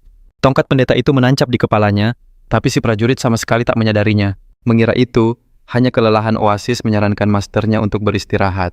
Tanpa banyak berpikir pria itu setuju dan bersiap untuk keluar dari permainan. Saat avatarnya menghilang, tongkat pendeta itu pun terlepas dan jatuh. Oasis merasa senang. Meski suka bermain bersama, ketiadaan masternya adalah sebuah kesempatan. Kini dia bisa menikmati permainan dengan caranya sendiri yang lebih seru dan cepat. Sementara itu, di dunia nyata Anchovy menelepon salah seorang kenalannya. Dia menyiapkan sekaleng soda, karena menduga percakapan mereka akan berlangsung lama. Panggilannya tersambung. Sebelum bicara ia menenggak minumannya terlebih dahulu. Di seberang telepon temannya yang tersimpan dengan nama Kelinci menjawab. Dari suaranya gadis itu terdengar kaget. Anchovy menyapanya dengan hangat. Dia mengaku senang bisa mengobrol lagi setelah sekian lama. Si gadis berkata, terakhir kali mereka bicara itu lebih dari 3 tahun yang lalu. Anchovy menjawab bahwa dia baik-baik saja, lalu bertanya apakah gadis itu masih di Bali. Setelah temannya mengiyakan Anchovy, berjanji akan segera mengunjunginya. Namun untuk saat ini, dia punya sebuah tugas untuknya. Gadis itu langsung terkejut. Perhatiannya langsung terfokus pada tugas misterius yang ingin diberikan Anchovy. Dia bingung apa yang bisa diharapkan dari peretas biasa sepertinya. Anchovy hanya memintanya mengulang apa yang pernah dia lakukan 3 tahun lalu, meretas bekas perusahaannya. Mendengar tugas kelam itu, si kelinci tak bisa menolak. Sementara itu, di dalam game, Oasis sedang memeriksa barang-barang yang jatuh dari Basilisk yang baru saja dikalahkan. Kebanyakan memang hanya item biasa, tapi masih bisa dijual untuk mendapatkan emas. Di antara barang-barang itu, dia menemukan sebuah telur aneh yang belum pernah ia lihat. Ini jelas item langka. Sistem memberitahunya itu adalah telur ular Basilisk. Tiba-tiba telur itu retak, dan seekor bayi Basilisk melompat keluar dengan cepat. Makhluk kecil itu melayang di hadapan Oasis menatap sang pendeta. Matanya yang gelap seolah menunggu perintah. Sayangnya Oasis sudah muak pada reptil. Setelah terjebak lama di sarang ular, dia jadi membenci mereka. Oasis menyuruhnya pergi. Ular kecil itu tampak sedih, tapi ia patuh pada kehendak tuannya. Setelah selesai memilah item, Oasis akhirnya bisa melakukan aktivitas lain di dalam game. Dia pun kembali ke kota untuk mengurus beberapa keperluannya. Saat sedang asyik dengan antar muka game, seseorang mendekatinya dari belakang. Orang itu menepuk pundaknya untuk menarik perhatian. Ternyata mereka adalah sekelompok petualang. Penampilan mereka cukup menyeramkan, meskipun semua orang di kota itu terlihat sama. Oasis langsung berpikir mereka adalah para player killer yang kembali untuknya.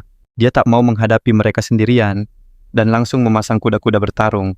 Namun pria dari kelompok itu sama sekali tidak menyadari sikap waspada sang pendeta. Dia justru mendekat dan meminta maaf karena telah mengganggu. Rupanya dia dan kelompoknya sangat membutuhkan bantuan Oasis. Kecurigaan sang pendeta pun memudar berganti dengan rasa penasaran. Akhirnya, Oasis setuju membantu mereka yang ternyata sedang butuh seorang penyembuh. Merasa lebih tenang, Oasis mengaku kalau dia sempat mengira mereka adalah pembunuh pemain. Ketua kelompok itu sangat terkejut mendengar pengakuan Oasis. Dari raut wajahnya terlihat jelas kalau perkataan itu sedikit menyinggung perasaannya. Pria itu buru-buru menjelaskan kesalahpahaman di antara mereka. Di kota bawah tanah ada aturan tak tertulis, jangan sentuh pemain kelas priest. Bahkan di kota biasa sangat sulit menemukan priest untuk sebuah tim. Apalagi di kota bawah tanah menemukan mereka hampir mustahil. Aturan itu ada agar para priest tidak cepat-cepat meninggalkan kota. Asik mengobrol, mereka tak sadar telah tiba di tujuan. Tujuan mereka adalah sebuah dungeon istana pasir yang telah hancur, mengingatkan pada kejayaan kekaisaran kuno yang telah musnah. Saat masuk, suara mengerikan menggema dari dalam kegelapan. Tengkorak penguasa abadi muncul. Sailikan sang Raja Gurun. Ia murka pada para penyusup yang berani masuk wilayahnya. Semua anggota tim menjadi tegang. Pertarungan berat menanti melawan monster level 55 yang sangat kuat. Aura berkilauan muncul di sekitar sang raja bersinar bak emas murni. Sang penguasa memerintahkan pasukannya bangkit, lalu cahaya auranya menghantam tanah. Pasir kemasan bersinar dan para prajurit ghoul mulai terbentuk dari pasir. Cahaya keemasan menyala dari mata mereka. Begitu terbentuk para ghoul, itu langsung menyerbu para petualang. Sang raja melayang di udara menyaksikan para bawahan abadinya bergerak. Ia memerintahkan mereka untuk merebut jiwa para penyusup itu. Kemudian ia berubah menjadi pasir emas dan lenyap dalam kegelapan. Oasis terkejut melihat semua itu karena dia belum tahu alur cerita game ini. Terlalu larut dalam pikiran bocah itu, tak sadar bahaya mendekat. Satu ghoul mengayunkan pedang ke arahnya, tapi seorang prajurit berhasil melindunginya. Prajurit itu menangkis serangan dengan perisainya membuat ghoul itu tertegun. Sang prajurit meminta priest untuk mundur karena bertarung adalah tugas mereka. Bocah yang terkejut itu setuju dan perlahan-lahan mundur ke belakang. Sang knight memakai skill provokasi membuat perhatian musuh tertuju padanya. Dengan marah, para ghoul menyerbu pria itu yang sudah bersiap siaga. Akan tetapi semua ghoul yang mengelilinginya langsung terpental. Dia memakai skill armor duri ranting tajam muncul di sekelilingnya. Yang lain tak tinggal diam, pria berjubah hitam telah menyiapkan sihirnya. Memusatkan energi pada tongkatnya, dia pun melepaskan sihir es. Pecahan es tajam melesat ke berbagai arah menebas para ghoul. Serangan itu menghancurkan beberapa musuh dan memperlambat yang lainnya. Pemanah di tim mereka juga tak mau kalah. Ia mulai memusatkan energinya. Setelah menarik tali busur, dia menggunakan skill andalannya, skill hujan panah. Sekumpulan panah sihir melesat ke udara. Panah-panah itu menghujani para monster, hampir semua tembakan tepat sasaran, tepat mengenai kepala mereka. Dalam sekejap semua ghoul musnah. Pertarungan usai. Oasis kagum melihat kerja sama tim yang hebat itu. Mereka seolah sudah melakukan ini seumur hidup mereka. Menuju ruang bos adalah hal mudah. Bagian tersulit adalah sang bos, tapi dengan adanya priest kemenangan ada di depan mata. Mereka meminta Oasis untuk tidak khawatir tentang apapun. Baginya ini akan menjadi seperti sebuah tur jalan-jalan saja. Bocah itu berterima kasih. Untuk pertama kalinya ia merasakan kegembiraan yang tulus. Setelah 2 jam menjelajah istana, mereka akhirnya tiba di ruang bos. Penguasa tempat itu mengutuk mereka marah karena kehadiran manusia. Sang kesatria memperingatkan timnya bahwa musuh menyiapkan jurus pamungkas. Mereka tak boleh lengah. Bos itu memusatkan bola energi sihir raksasa. Dia bersiap melepaskan serangan dahsyat. Satria itu mengenali jurus ini, badai pasir serangan area yang akan melenyapkan mereka semua. Dia berteriak agar teman-temannya berlindung di belakangnya. Sang pemanah segera bersiap. Dia bergegas menuju Satria. Penyihir yang terluka juga mengikutinya. Pertarungan ini terlalu lama, staminanya sudah hampir habis. Sang penguasa kuno justru senang melihat lawan-lawannya berkumpul. Meski melindungi rekan-rekannya, Ksatria itu merasa lukanya makin parah. Kekuatannya terkuras. Tepat saat dia berpikir ini adalah akhir segalanya, tubuhnya terasa sangat ringan. Kekuatannya pulih efek penyembuhan aktif. Oasis menyelamatkan mereka dengan perisai suci miliknya. Badai pasir itu tertahan. Semua anggota tim berterima kasih pada Oasis. Pertahanan itu takkan lama, tapi sang kesatria berkata, itu sudah cukup. Dia akan mengambil alih pertahanan dengan jurus perisai pelindung. Pertarungan sudah bisa ditebak. Oasis menarik kembali perisainya. Kini perisai kesatria yang menahan serangan melindungi seluruh tim. Saat badai reda, sang kesatria menghilangkan perisainya. Ruangan itu penuh pasir. Sang bos terkejut melihat semua musuhnya masih hidup tanpa luka. Penyihir sudah lelah menghindar. Kini giliran mereka untuk menyerang. Pemanah mendukungnya. Keduanya memusatkan energi untuk satu serangan kuat. Serangan gabungan yang dahsyat menghantam kerangka itu tanpa celah. Panah dan es menembus tubuhnya. Serangan itu sangat fatal. Monster itu menjerit untuk terakhir kalinya, lalu hancur berkeping-keping. Raja Gurun telah dikalahkan.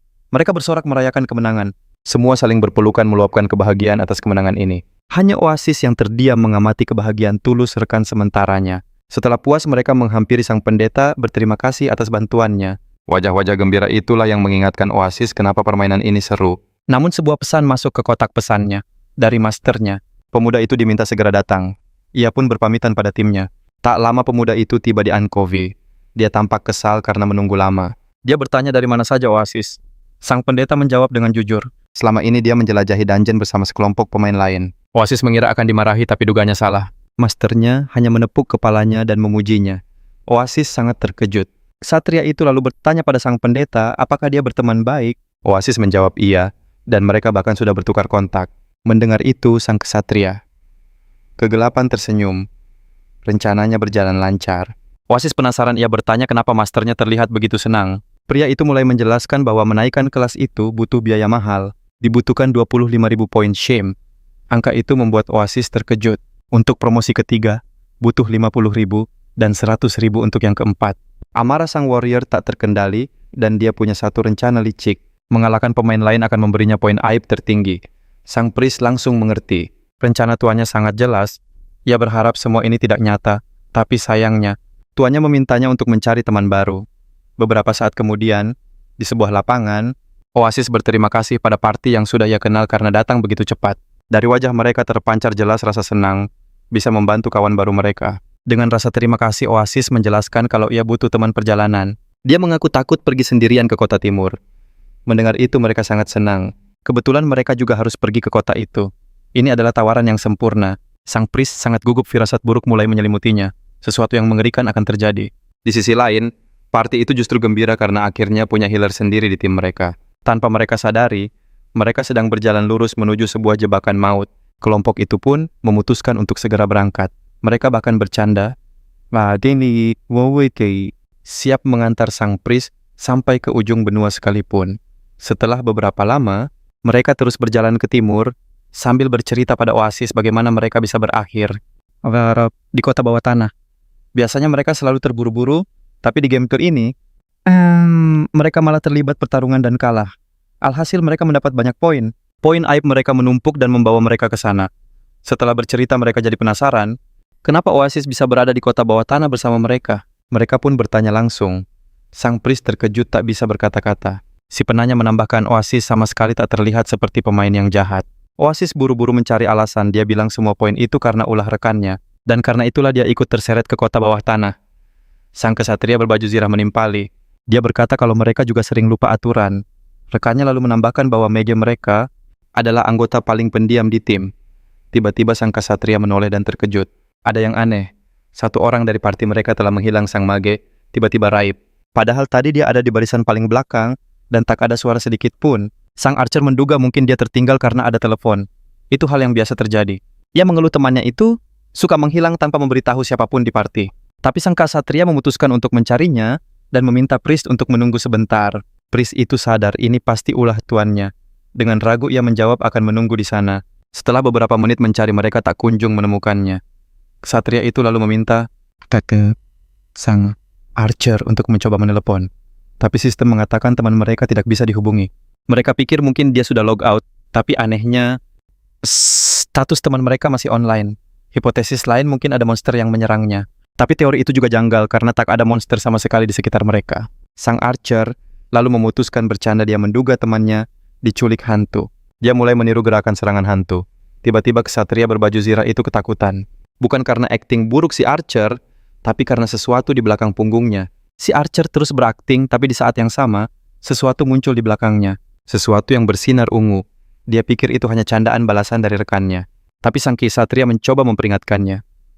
Sebuah tangan bayangan raksasa muncul. Dan siap mencengkeram si archer. Tangan mengerikan itu langsung menariknya pergi. Tak ada kesempatan untuk menolong.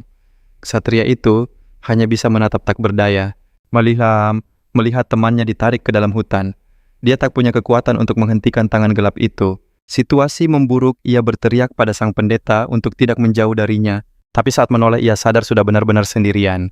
10 menit sebelumnya, ternyata Ancovi diam-diam membuntuti pasukan itu dari kejauhan.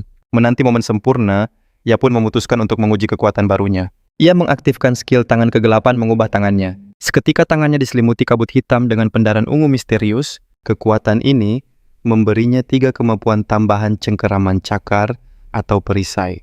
Ia pun memilih cengkeraman kabut hitam, langsung melesat ke arah mereka. Penyihir di barisan belakang mendengar suara aneh, lalu menoleh ke belakang. Sebelum sempat bereaksi, tangan bayangan langsung mencengkeram dan menyeretnya. Ia bahkan tak sempat berteriak. Kini Anchovy menatap penyihir yang tak berdaya itu. Penyihir itu bingung, hanya mampu bertanya siapa yang menangkapnya. Tanpa ragu, Ksatria Kegelapan memberitahunya bahwa ajalnya telah tiba. Ksatria itu melesat dan menuntaskan nyawa si penyihir dalam satu serangan. Satu tumbang, tersisa dua. Target selanjutnya adalah sang pemanah. Begitu pemanah itu tertarik, serangkaian pukulan menghantam tanpa memberinya kesempatan. Jasadnya tergeletak. Kini, tatapan Ksatria Kegelapan tertuju pada yang terakhir. Ksatria berbaju zirah itu berdiri kebingungan di tengah jalan, tak tahu harus berbuat apa. Anchovy mengamatinya. Terlihat jelas satu serangan saja takkan mempan. Ia butuh taktik lain. Meski HP-nya tersisa setengah ini, sudah lebih dari cukup. Bukannya bersembunyi, ia justru berjalan perlahan ke arah sang kesatria. Langkahnya perlahan, seolah mengintimidasi lawan yang masih berharap. Sang penyembuh akan datang.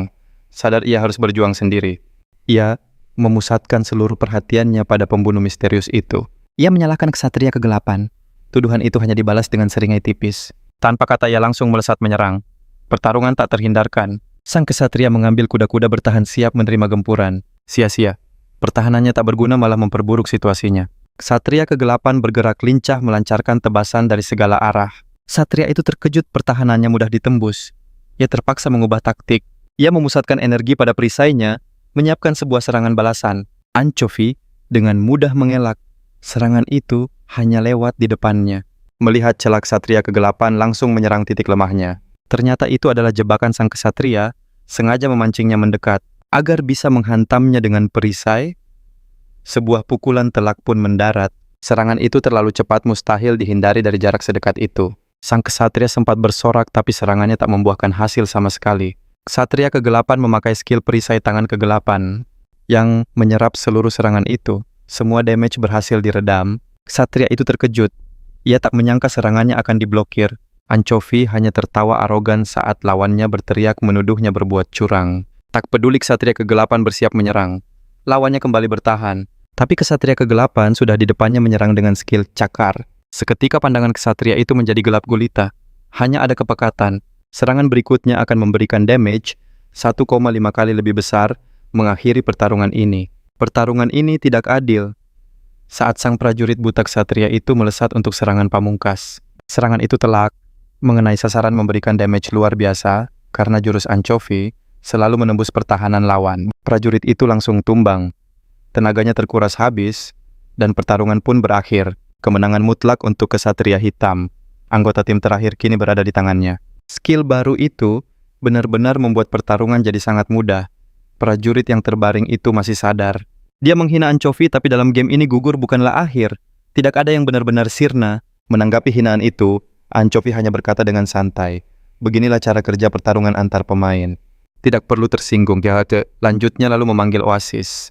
Anak itu pun muncul di hadapannya. Prajurit itu berteriak menyuruh Oasis lari, tapi anak itu malah mendekat dengan gugup. Teriakan itu membuat sang Ksatria Hitam murka, dan sebuah tendangan pun dilayangkan padanya. Diam, perintahnya pada prajurit itu. Oasis tidak kabur, dia malah bersiap menggunakan talentanya. Sang prajurit bingung. Sementara itu sang priest mengangkat tongkatnya memfokuskan energi. Lalu dia menggunakan Resurrection. Pemandangan itu membuat prajurit itu terkejut. "Jangan sekarang," teriaknya. Tapi skill itu sudah aktif. Sebuah lingkaran cahaya menyebar di area sekitarnya. Seluruh tim bangkit kembali. Namun sayangnya ada efek samping dari skill dahsyat itu. Resurrection hanya memulihkan sebagian kecil HP dan memberikan sebuah efek negatif. Akibatnya pergerakan mereka jadi sangat lambat. Anchovy sudah tahu, ini semua sesuai rencananya. Untuk menjalankan tahap selanjutnya, dia bisa menaklukkan mereka berulang kali. Dan membangkitkan mereka lagi untuk mendapatkan shame points. Aura gelap menyelimuti pedangnya. Dia tampak seperti pemburu yang telah menyudutkan mangsanya. Tim itu sadar nasib buruk menanti mereka. Mereka akan mengalami hal yang tidak menyenangkan, dan mereka sama sekali tidak bisa melawan.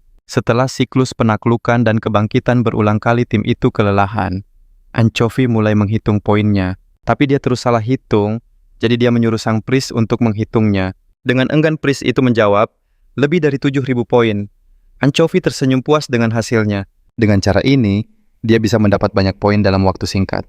Dia pun berterima kasih pada tim itu. karena telah membantunya. Sang prajurit mengangkat kepalanya dan bertanya, "Kenapa kau melakukan ini? Apa tujuanmu sebenarnya?" Dengan tenang Anchovy mulai menjelaskan situasinya. "Tidak ada masalah pribadi di antara kita. Kalian hanya sedang sial karena menjadi sumber shame points bagiku." Dia meletakkan tangannya di kepala Oasis. "Anggap saja ini pelajaran berharga," katanya. Dia mendekat pada Oasis dan berbisik, "Jangan pernah mengincar healer milik orang lain." Air mata mulai mengalir di wajah Oasis saat dia diam-diam meminta maaf. Dia tidak punya niat buruk dan tak ingin mereka mengalami nasib ini. Tim itu tidak mendengarnya. Mereka hanya heran kenapa anak sebaik itu berteman dengan seorang psikopat. Merasa urusannya sudah selesai, Anchovy pun berpamitan pada tim yang tak berdaya itu. Dia menakuti mereka, "Mungkin kita akan bertemu lagi." Tim itu hanya bisa terdiam menatap mereka pergi. Saat keduanya menghilang, salah satu ksatria dari tim itu menyarankan untuk meninggalkan tempat itu. Mereka takkan bisa maju jika terus di sini. Archer dan Magician yang juga sadar langsung setuju dengan usulan itu. Sementara itu, duo utama kita tidak menghiraukan mereka. Mereka terus berjalan menuju kota siap untuk petualangan baru yang sudah menanti. Sesampainya di kota, Anchovy memeriksa statusnya. Statistiknya menunjukkan kalau dia adalah Demon King level. Bila tak kamu, 3 karakternya meningkat, bahkan muncul pertahanan sihir. Dia hendak bicara pada Oasis, tapi dia melihat anak itu sedang duduk di tanah dan menangis. Dia merasa bersalah karena telah membuat teman-teman barunya dalam masalah. Sang ksatria hitam tidak mengerti perasaannya. Kenangan-kenangan baru berputar di kepala Oasis. Dia teringat saat mereka menyerbu kastil Raja Gurun. Setelah mengalahkan sang bos, sebuah tongkat langka dari bos. Seharusnya untuk sang penyihir, tapi dia malah mendekati sang pendeta dan memberikan tongkat itu. Penyembuh itu kaget, begitu pula anggota tim lainnya. Mereka pun bertanya apakah penyihir itu serius. "Tanpa penyembuh kita takkan berhasil," jawabnya. Sang penyihir lalu memberikan tongkat itu dengan satu syarat. Sambil tersenyum, ia meminta Oasis sesekali membantu mereka. Sang pendeta terkejut namun langsung setuju. Timnya sangat senang dan berharap bisa bekerja sama lagi. Lamunan Oasis buyar. Buyar karena gerutuan Anchovy. Sepertinya Anchovy tahu apa yang dipikirkan Oasis. Katanya di kota bawah tanah semua orang itu egois. Oasis langsung marah. Ia berteriak kalau tim itu percaya padanya. Mereka memintanya mengakhiri penderitaan mereka, bukan malah dikhianati. Anchovy mencoba menenangkannya. Ia menjelaskan kalau tugas mereka akan jauh lebih sulit. Oasis mulai ketakutan mendengar penjelasannya. Tujuan mereka lebih besar, yaitu menghancurkan dunia ini. Itu adalah perbuatan yang sangat keji, bantah Oasis. Anchovy lalu merebut tongkat dari tangan Oasis. Menurutnya itu hanyalah barang murahan tak berharga, tapi saat ia melihat statusnya, ia sangat terkejut. Di tangannya ada sebuah artefak yang sangat kuat. Benda itu adalah harta karun tim itu benar-benar tulus. Oasis menjadi histeris. Itu berarti mereka adalah orang baik. Sang kesatria mencoba menutupi keterkejutannya. Ia berbohong bilang kalau tongkat itu sudah tidak ada harganya. Padahal ia tahu tongkat itu berguna sampai level 70. Ia terpaksa berbohong agar Oasis tenang. Merasa percuma, ia memutuskan untuk membiarkan Oasis sendiri. Sebelum pergi, ia bertanya apakah Oasis sudah mencapai level 50. Oasis mengiyakan. Anchovy bilang sudah waktunya ganti kelas. Oasis juga harus menjelajahi dungeon beberapa kali. Ia menyuruh Oasis mencari lebih banyak tim. Oasis bertanya apakah semua tim akan bernasib sama. Sang kesatria membenarkan ketakutan Oasis. 2 atau 3 kali pengulangan, dan dia bisa berganti kelas lagi. Setelah itu level mereka bisa naik kembali. Anchovy sekali lagi mengingatkannya, lalu keluar dari permainan. Tubuhnya menghilang menjadi butiran piksel. Oasis merasa tuannya sudah kehilangan sisi kemanusiaannya. Untuk menenangkan diri, ia pun memutuskan untuk memancing. Sambil memancing, ia berpikir, ini kan cuma permainan. Lagi pula tujuannya di sini adalah untuk membantu tuannya. Lamunannya buyar saat 3 orang tiba-tiba muncul di hadapannya. Mereka langsung bertanya apa dia seorang healer. Salah satu dari mereka menjelaskan, tujuan mereka adalah dungeon untuk ganti kelas, tapi partinya kekurangan healer. Saat diajak bergabung, ekspresinya jadi aneh. Tanpa bicara dia langsung membuang muka dan lanjut memancing. Tentu saja mereka kaget. Melihat reaksi dingin itu, suasana jadi tegang. Pemuda itu mencoba mencairkan suasana. Dia bilang kalau sibuk mereka bersedia menunggu. Tapi Oasis tetap diam. Badai keraguan berkecamuk di benaknya. Pengalaman buruk di masa lalu membuatnya ragu. Merasa tak ada gunanya memaksa, mereka pun minta maaf karena sudah mengganggu. Tapi tiba-tiba Oasis angkat bicara menanyakan apakah mereka mau menerimanya di party. Suaranya terlalu kecil, mereka tidak dengar. Mereka pun memintanya mengulang. Oasis pun bertanya lagi, apa mereka tidak keberatan jika dia ikut? Tentu saja tidak. Mereka justru sangat senang dan langsung menyambutnya dengan hangat. Tanpa menoleh, pemuda itu setuju untuk bergabung karena dia juga perlu mengganti kelasnya. Mereka girang mendengarnya, tapi Oasis belum selesai bicara. Dia punya satu pertanyaan. Sambil tersenyum tipis, dia berbalik dan bertanya, berapa poin rasa malu yang mereka miliki. Sementara itu, di tempat lain, Grace mencoba menjelaskan pada Sam bahwa sistem pembayaran baru akan berisiko. Banyak pemain bisa berhenti karena kesenjangan antara pemain gratis dan berbayar. Tapi sang direktur tidak peduli. Dia hanya menginginkan keuntungan besar. Dia mendesak Grace untuk memberikan prediksi kenaikan pendapatan secepatnya. Namun Grace tak bisa menjawab karena terlalu banyak variabel yang harus dihitung. Sang direktur menggerutu kesal karena AE terbaik pun tak bisa memberinya jawaban. Dia mendekati Grace dengan tatapan mengancam seolah berpikir, apa yang terjadi jika dia memukul AI ini? Apa dia akan Grace menjawab dengan tenang bahwa tindakan itu takkan memengaruhinya sama sekali. Gadis itu bahkan mempersilakannya. Sam tertawa mengatakan itu hanya candaan. Setelah itu, dia mulai proses logout dari simulasi. Sambil melepas helmnya, dia langsung menelepon manajernya. Perintahnya singkat, kumpulkan semua kepala departemen untuk rapat sekarang juga. Tak lama seluruh manajer sudah berkumpul di ruang rapat utama. Di antara mereka ada juga Sarah dan John, teman-teman dari Choi. John bertanya pada Sarah tentang agenda rapat, tapi Sarah juga tidak tahu apa-apa. Gadis itu mengeluh CEO, baru ini memang tak bisa ditebak. Di rapat itu Sam langsung mengumumkan rencananya. Mulai minggu depan, dia akan merombak sistem pembayaran game. Tentu saja semua orang terkejut. Perubahan sebesar ini terlalu mendadak. John pun memberanikan diri angkat bicara. Dia mengingatkan bahwa perubahan drastis ini bisa memicu kemarahan para pemain. Sang direktur mendengarkan dengan saksama, lalu menggaruk dagunya sambil berpikir. Setelah hening sejenak, tatapannya beralih pada John. Dia bertanya bagaimana cara Anchovy memperlakukan para pemain. John bingung. Direktur itu menyeringai merasa pengaruh pemilik lama masih sangat kuat di sini. John akhirnya paham dan menjelaskan. Pemilik lama menyebut para user sebagai pemburu yang bertualang di dunia ciptaan mereka. Dan perusahaan adalah pendukung yang membantu petualangan itu. Direktur itu terdiam. Hening sejenak. Ia meresapi semuanya lalu tawanya meledak. Tawa itu membuat semua orang canggung. Ia akhirnya paham kenapa perusahaan mereka sama sekali tidak untung. Ia mengumumkannya dengan lantang, lalu menyatakan semua pengguna kini hanyalah ternak. Wajah para developer yang tadinya canggung langsung berubah masam. Sarah tak percaya mendengarnya. Ia meminta Sam mengulang ucapannya. Sang direktur menegaskan kembali dengan senang, bahkan menjelaskan bahwa pengguna mereka tak lebih dari ternak atau babi yang akan melahap umpan apapun. Ia bertanya apa ucapannya terlalu kasar. Namun para developer hanya terdiam seolah tak bisa berkata-kata. Hanya ada rasa takut dan bingung di wajah mereka. Melihat itu, Sam melanjutkan, "Aku benarkan kalian semua akan mengerti maksudku." Ia tahu, para pengguna akan protes dengan sistem berbayar yang baru, jadi perlu sedikit pemanis. Sang direktur tiba-tiba menoleh ke kepala tim perencanaan. Pria itu langsung merespons dengan ketakutan. Sam memerintahkannya untuk mengisi ulang saldo para pengguna lama sesuai sisa langganan mereka. Ia juga menuntut agar separuh item berbayar bisa dibeli dengan mata uang dalam game. Selain itu, harus ada item peningkatan agar progres mereka lebih cepat. Semua ini dirancang untuk menenangkan para pemain. Sarah ingin menghentikan keputusan gegabah itu, tapi sang direktur terus berbicara. Ia menatap semua orang dan bertanya, "Kenapa game kita tidak menghasilkan uang?" Pertanyaan yang sangat bagus karena game mereka selalu jadi nomor 1 di semua ranking, kecuali pendapatan. Alasannya karena mereka semua tidak berbakat. Tapi yang terburuk adalah kepala timnya sendiri yang menganggap para pemain sebagai pemburu. Baginya game hanyalah hiburan virtual seperti taman bermain. Di tempat seperti itu, orang membayar bukan hanya untuk tiket masuk. Semuanya sama seperti minuman, makanan, dan wahana lain. Artinya semua itu juga harus berbayar. Segalanya harus dijual. Suasana kantor menjadi semakin tegang. Semua orang tahu argumen ini bisa menghancurkan game, tapi tak ada yang berani bicara. Untuk meredakan suasana, Sam meminta maaf atas usulannya yang tidak biasa. Lalu ia dengan cerdik menyinggung soal bonus yang sudah lama tidak mereka terima. Ia berjanji jika semuanya berjalan sesuai rencananya, pendapatan mereka akan naik dan bonus akan cair lebih sering. Sarah hanya bisa tersenyum sinis mendengar itu. Sam meminta semua orang melakukan yang terbaik untuk mewujudkan rencananya. Ia juga menunggu usulan produk baru dalam game. Sambil berjalan ke pintu keluar, ia berkata peluncuran akan dilakukan Senin, depan 5 hari lagi. Saat itu juga, sistem game akan diubah dari langganan menjadi gratis. Sang direktur juga menambahkan dalam 3 minggu season ke-6 akan dimulai bersamaan dengan penjualan kupon peningkatan karakter. Semua mata tertuju padanya. Sam sadar item itu belum punya nama.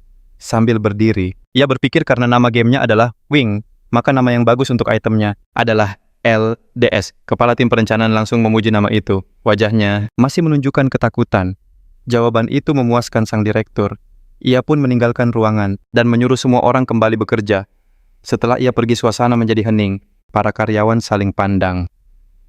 Keheningan pecah saat salah satu dari mereka bertanya soal bonus peluncuran. Suasana pun menjadi ramai. Hanya John dan Sarah yang tetap diam. Mereka tahu akhir dari ide gila ini. Keesokan harinya Anchovy kembali. Setelah 10 jam tertidur, ia absen hampir setengah hari.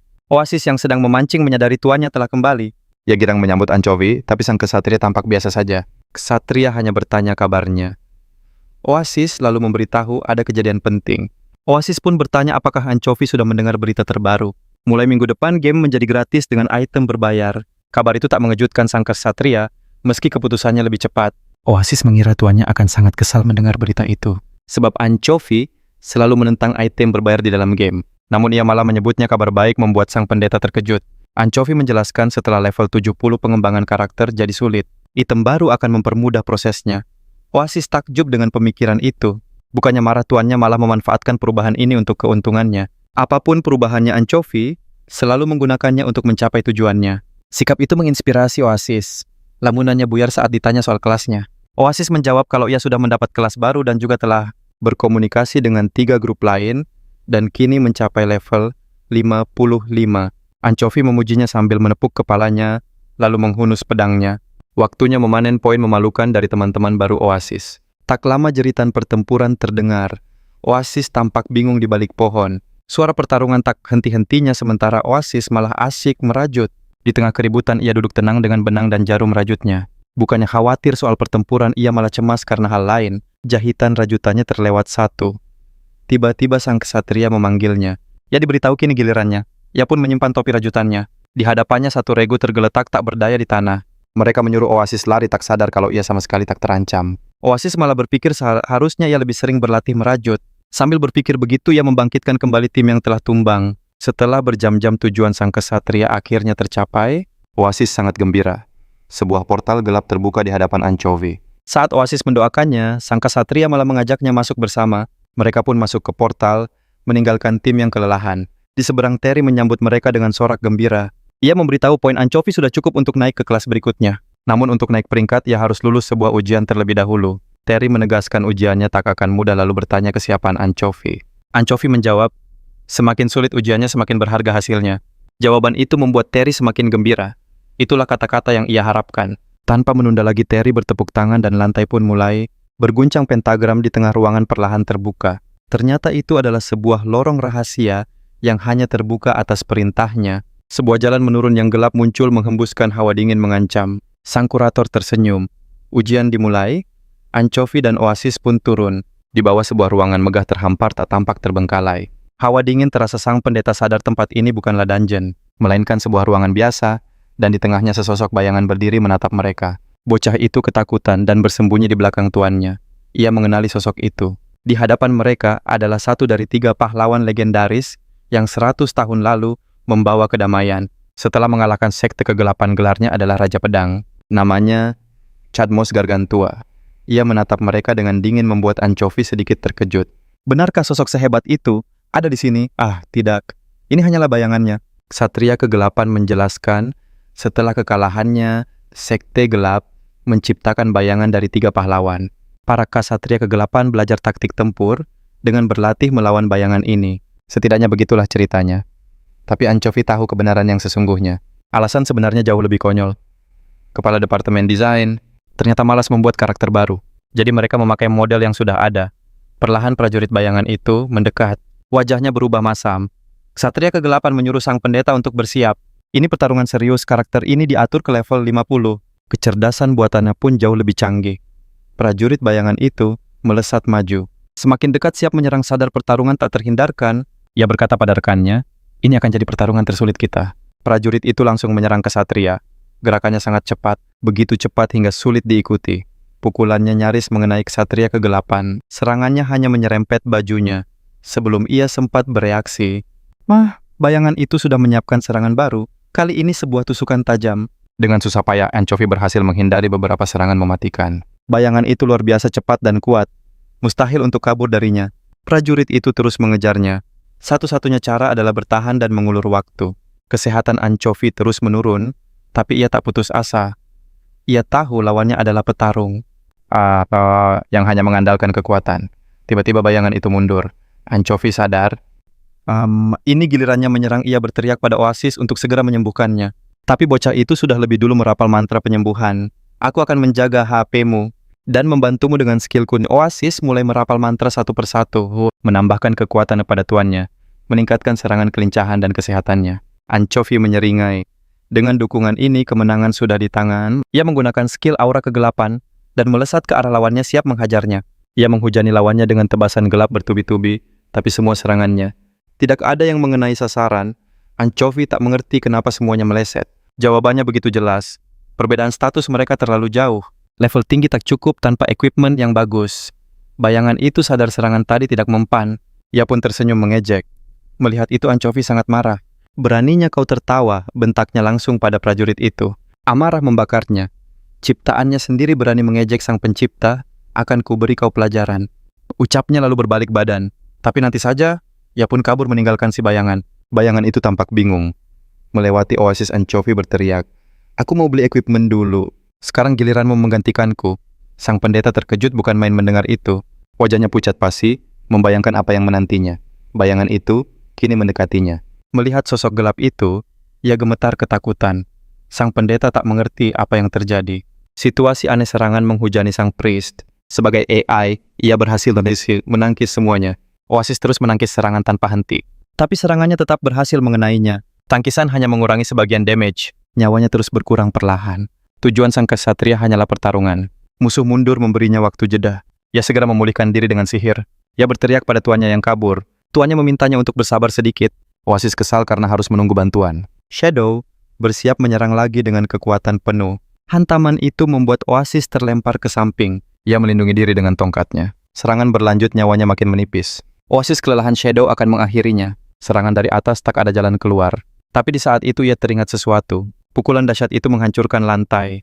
Ajaibnya Oasis masih tetap bertahan. Ia menangkisnya dengan pisau pemula. Jurus hebat itu ditahan belati kecil.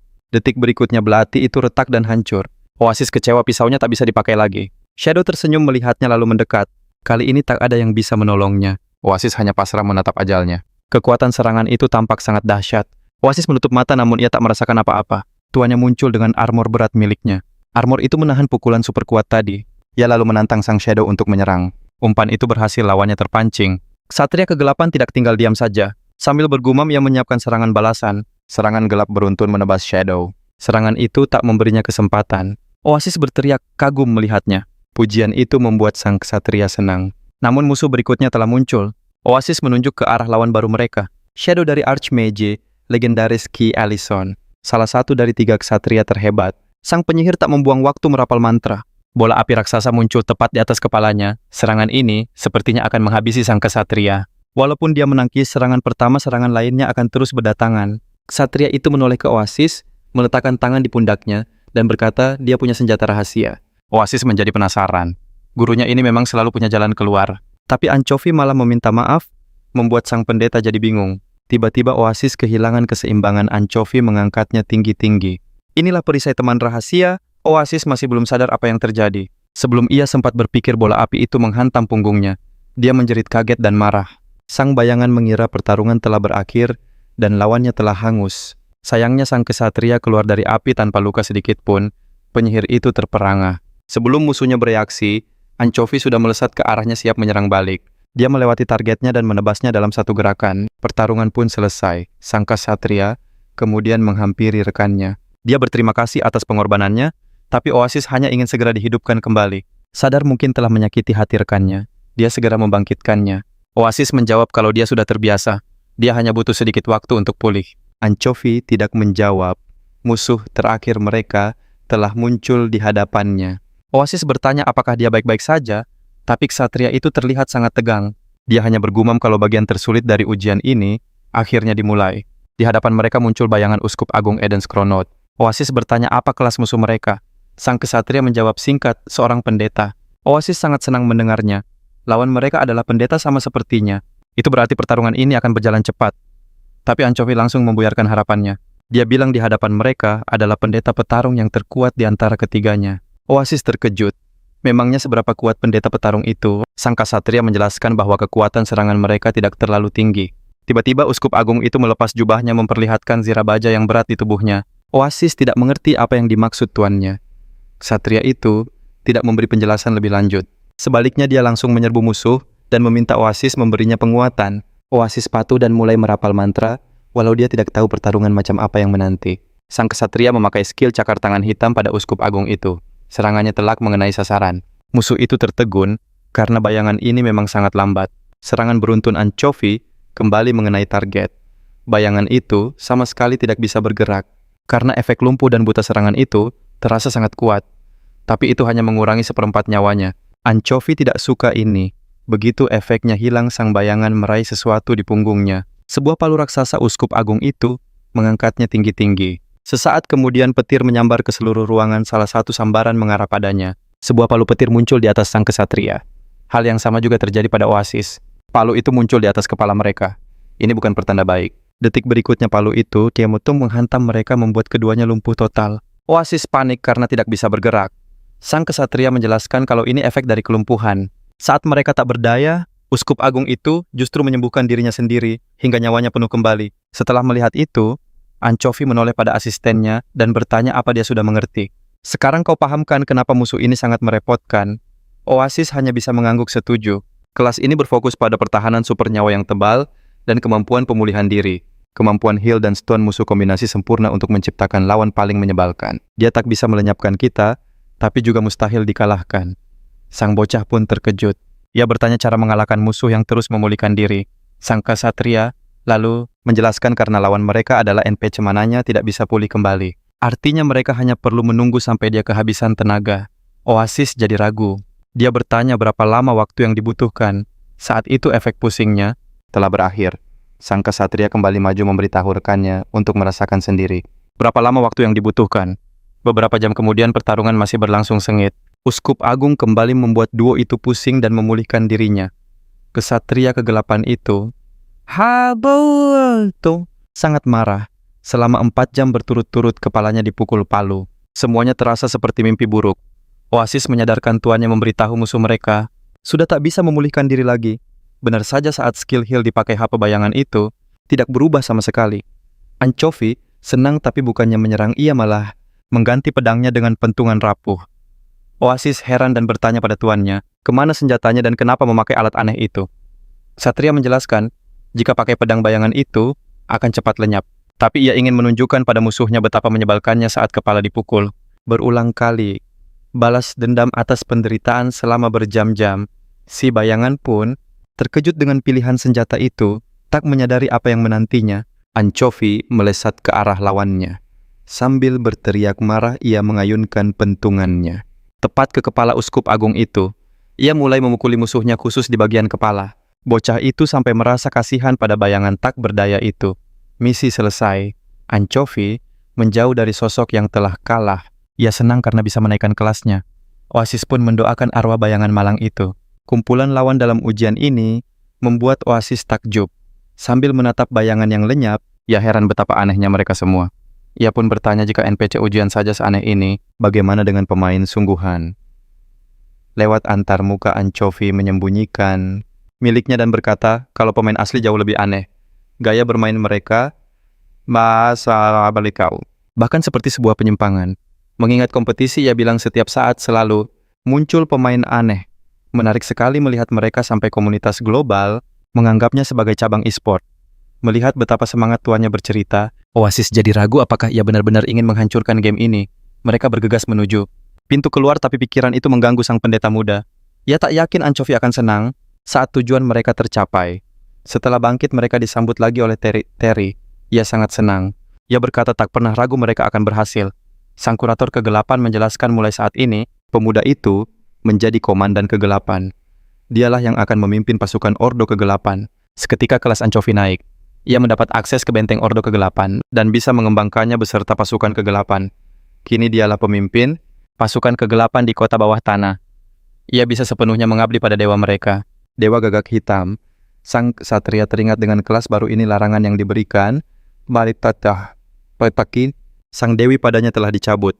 Oasis pun penasaran pangkalan kegelapan seperti apa yang ada. Ksatria itu tersenyum melihat rasa ingin tahu rekannya. Ia tidak berkata apa-apa, hanya berjanji bahwa bocah itu akan melihat semuanya sendiri. Selesai bicara, Terry memberkati sang pemimpin baru, ya penenika aniwutahu, kegelapan itu, dan mengutusnya menyebarkan kabar kembalinya Ordo Kegelapan ke seluruh benua. Di kota bawah tanah, sesosok bayangan yang akrab berdiri di sebuah gang menunggu sesuatu. Seseorang memanggil namanya. Sosok itu tak lain adalah kenalan lama mereka yang tidak suka dipanggil dengan nama aslinya. Anchovy memberi isyarat pada utusan berjubah itu berkata, "Sudah lama tak bertemu." Oasis hanya tersenyum canggung sementara pria berjubah itu ketakutan tapi tak lari. Ia memberi hormat pada komandan barunya, sepertinya masih teringat perlakuan sang kesatria. Anchovy tak ambil pusing, ia hanya menanyakan di mana lokasi markas Ordo Kegelapan. Wajah takut pria itu langsung berganti senyum bangga. Ia bilang, mereka sudah di tempat yang tepat. Pria itu membawa mereka ke pinggiran kota, dan sesampainya di sana sebuah pemandangan tak terduga menanti. Di depan mereka hanya ada sebuah gubuk tua. Anchovy tak ingat pintu masuknya berada di tempat seperti ini. Sementara itu, Dean dengan percaya diri melangkah ke bangunan kecil itu tanpa ragu sedikit pun. Ia meraih gagang pintu dan membukanya dengan kasar, tak peduli apa yang ada di baliknya. Dengan ramah ia mempersilakan yang lain masuk.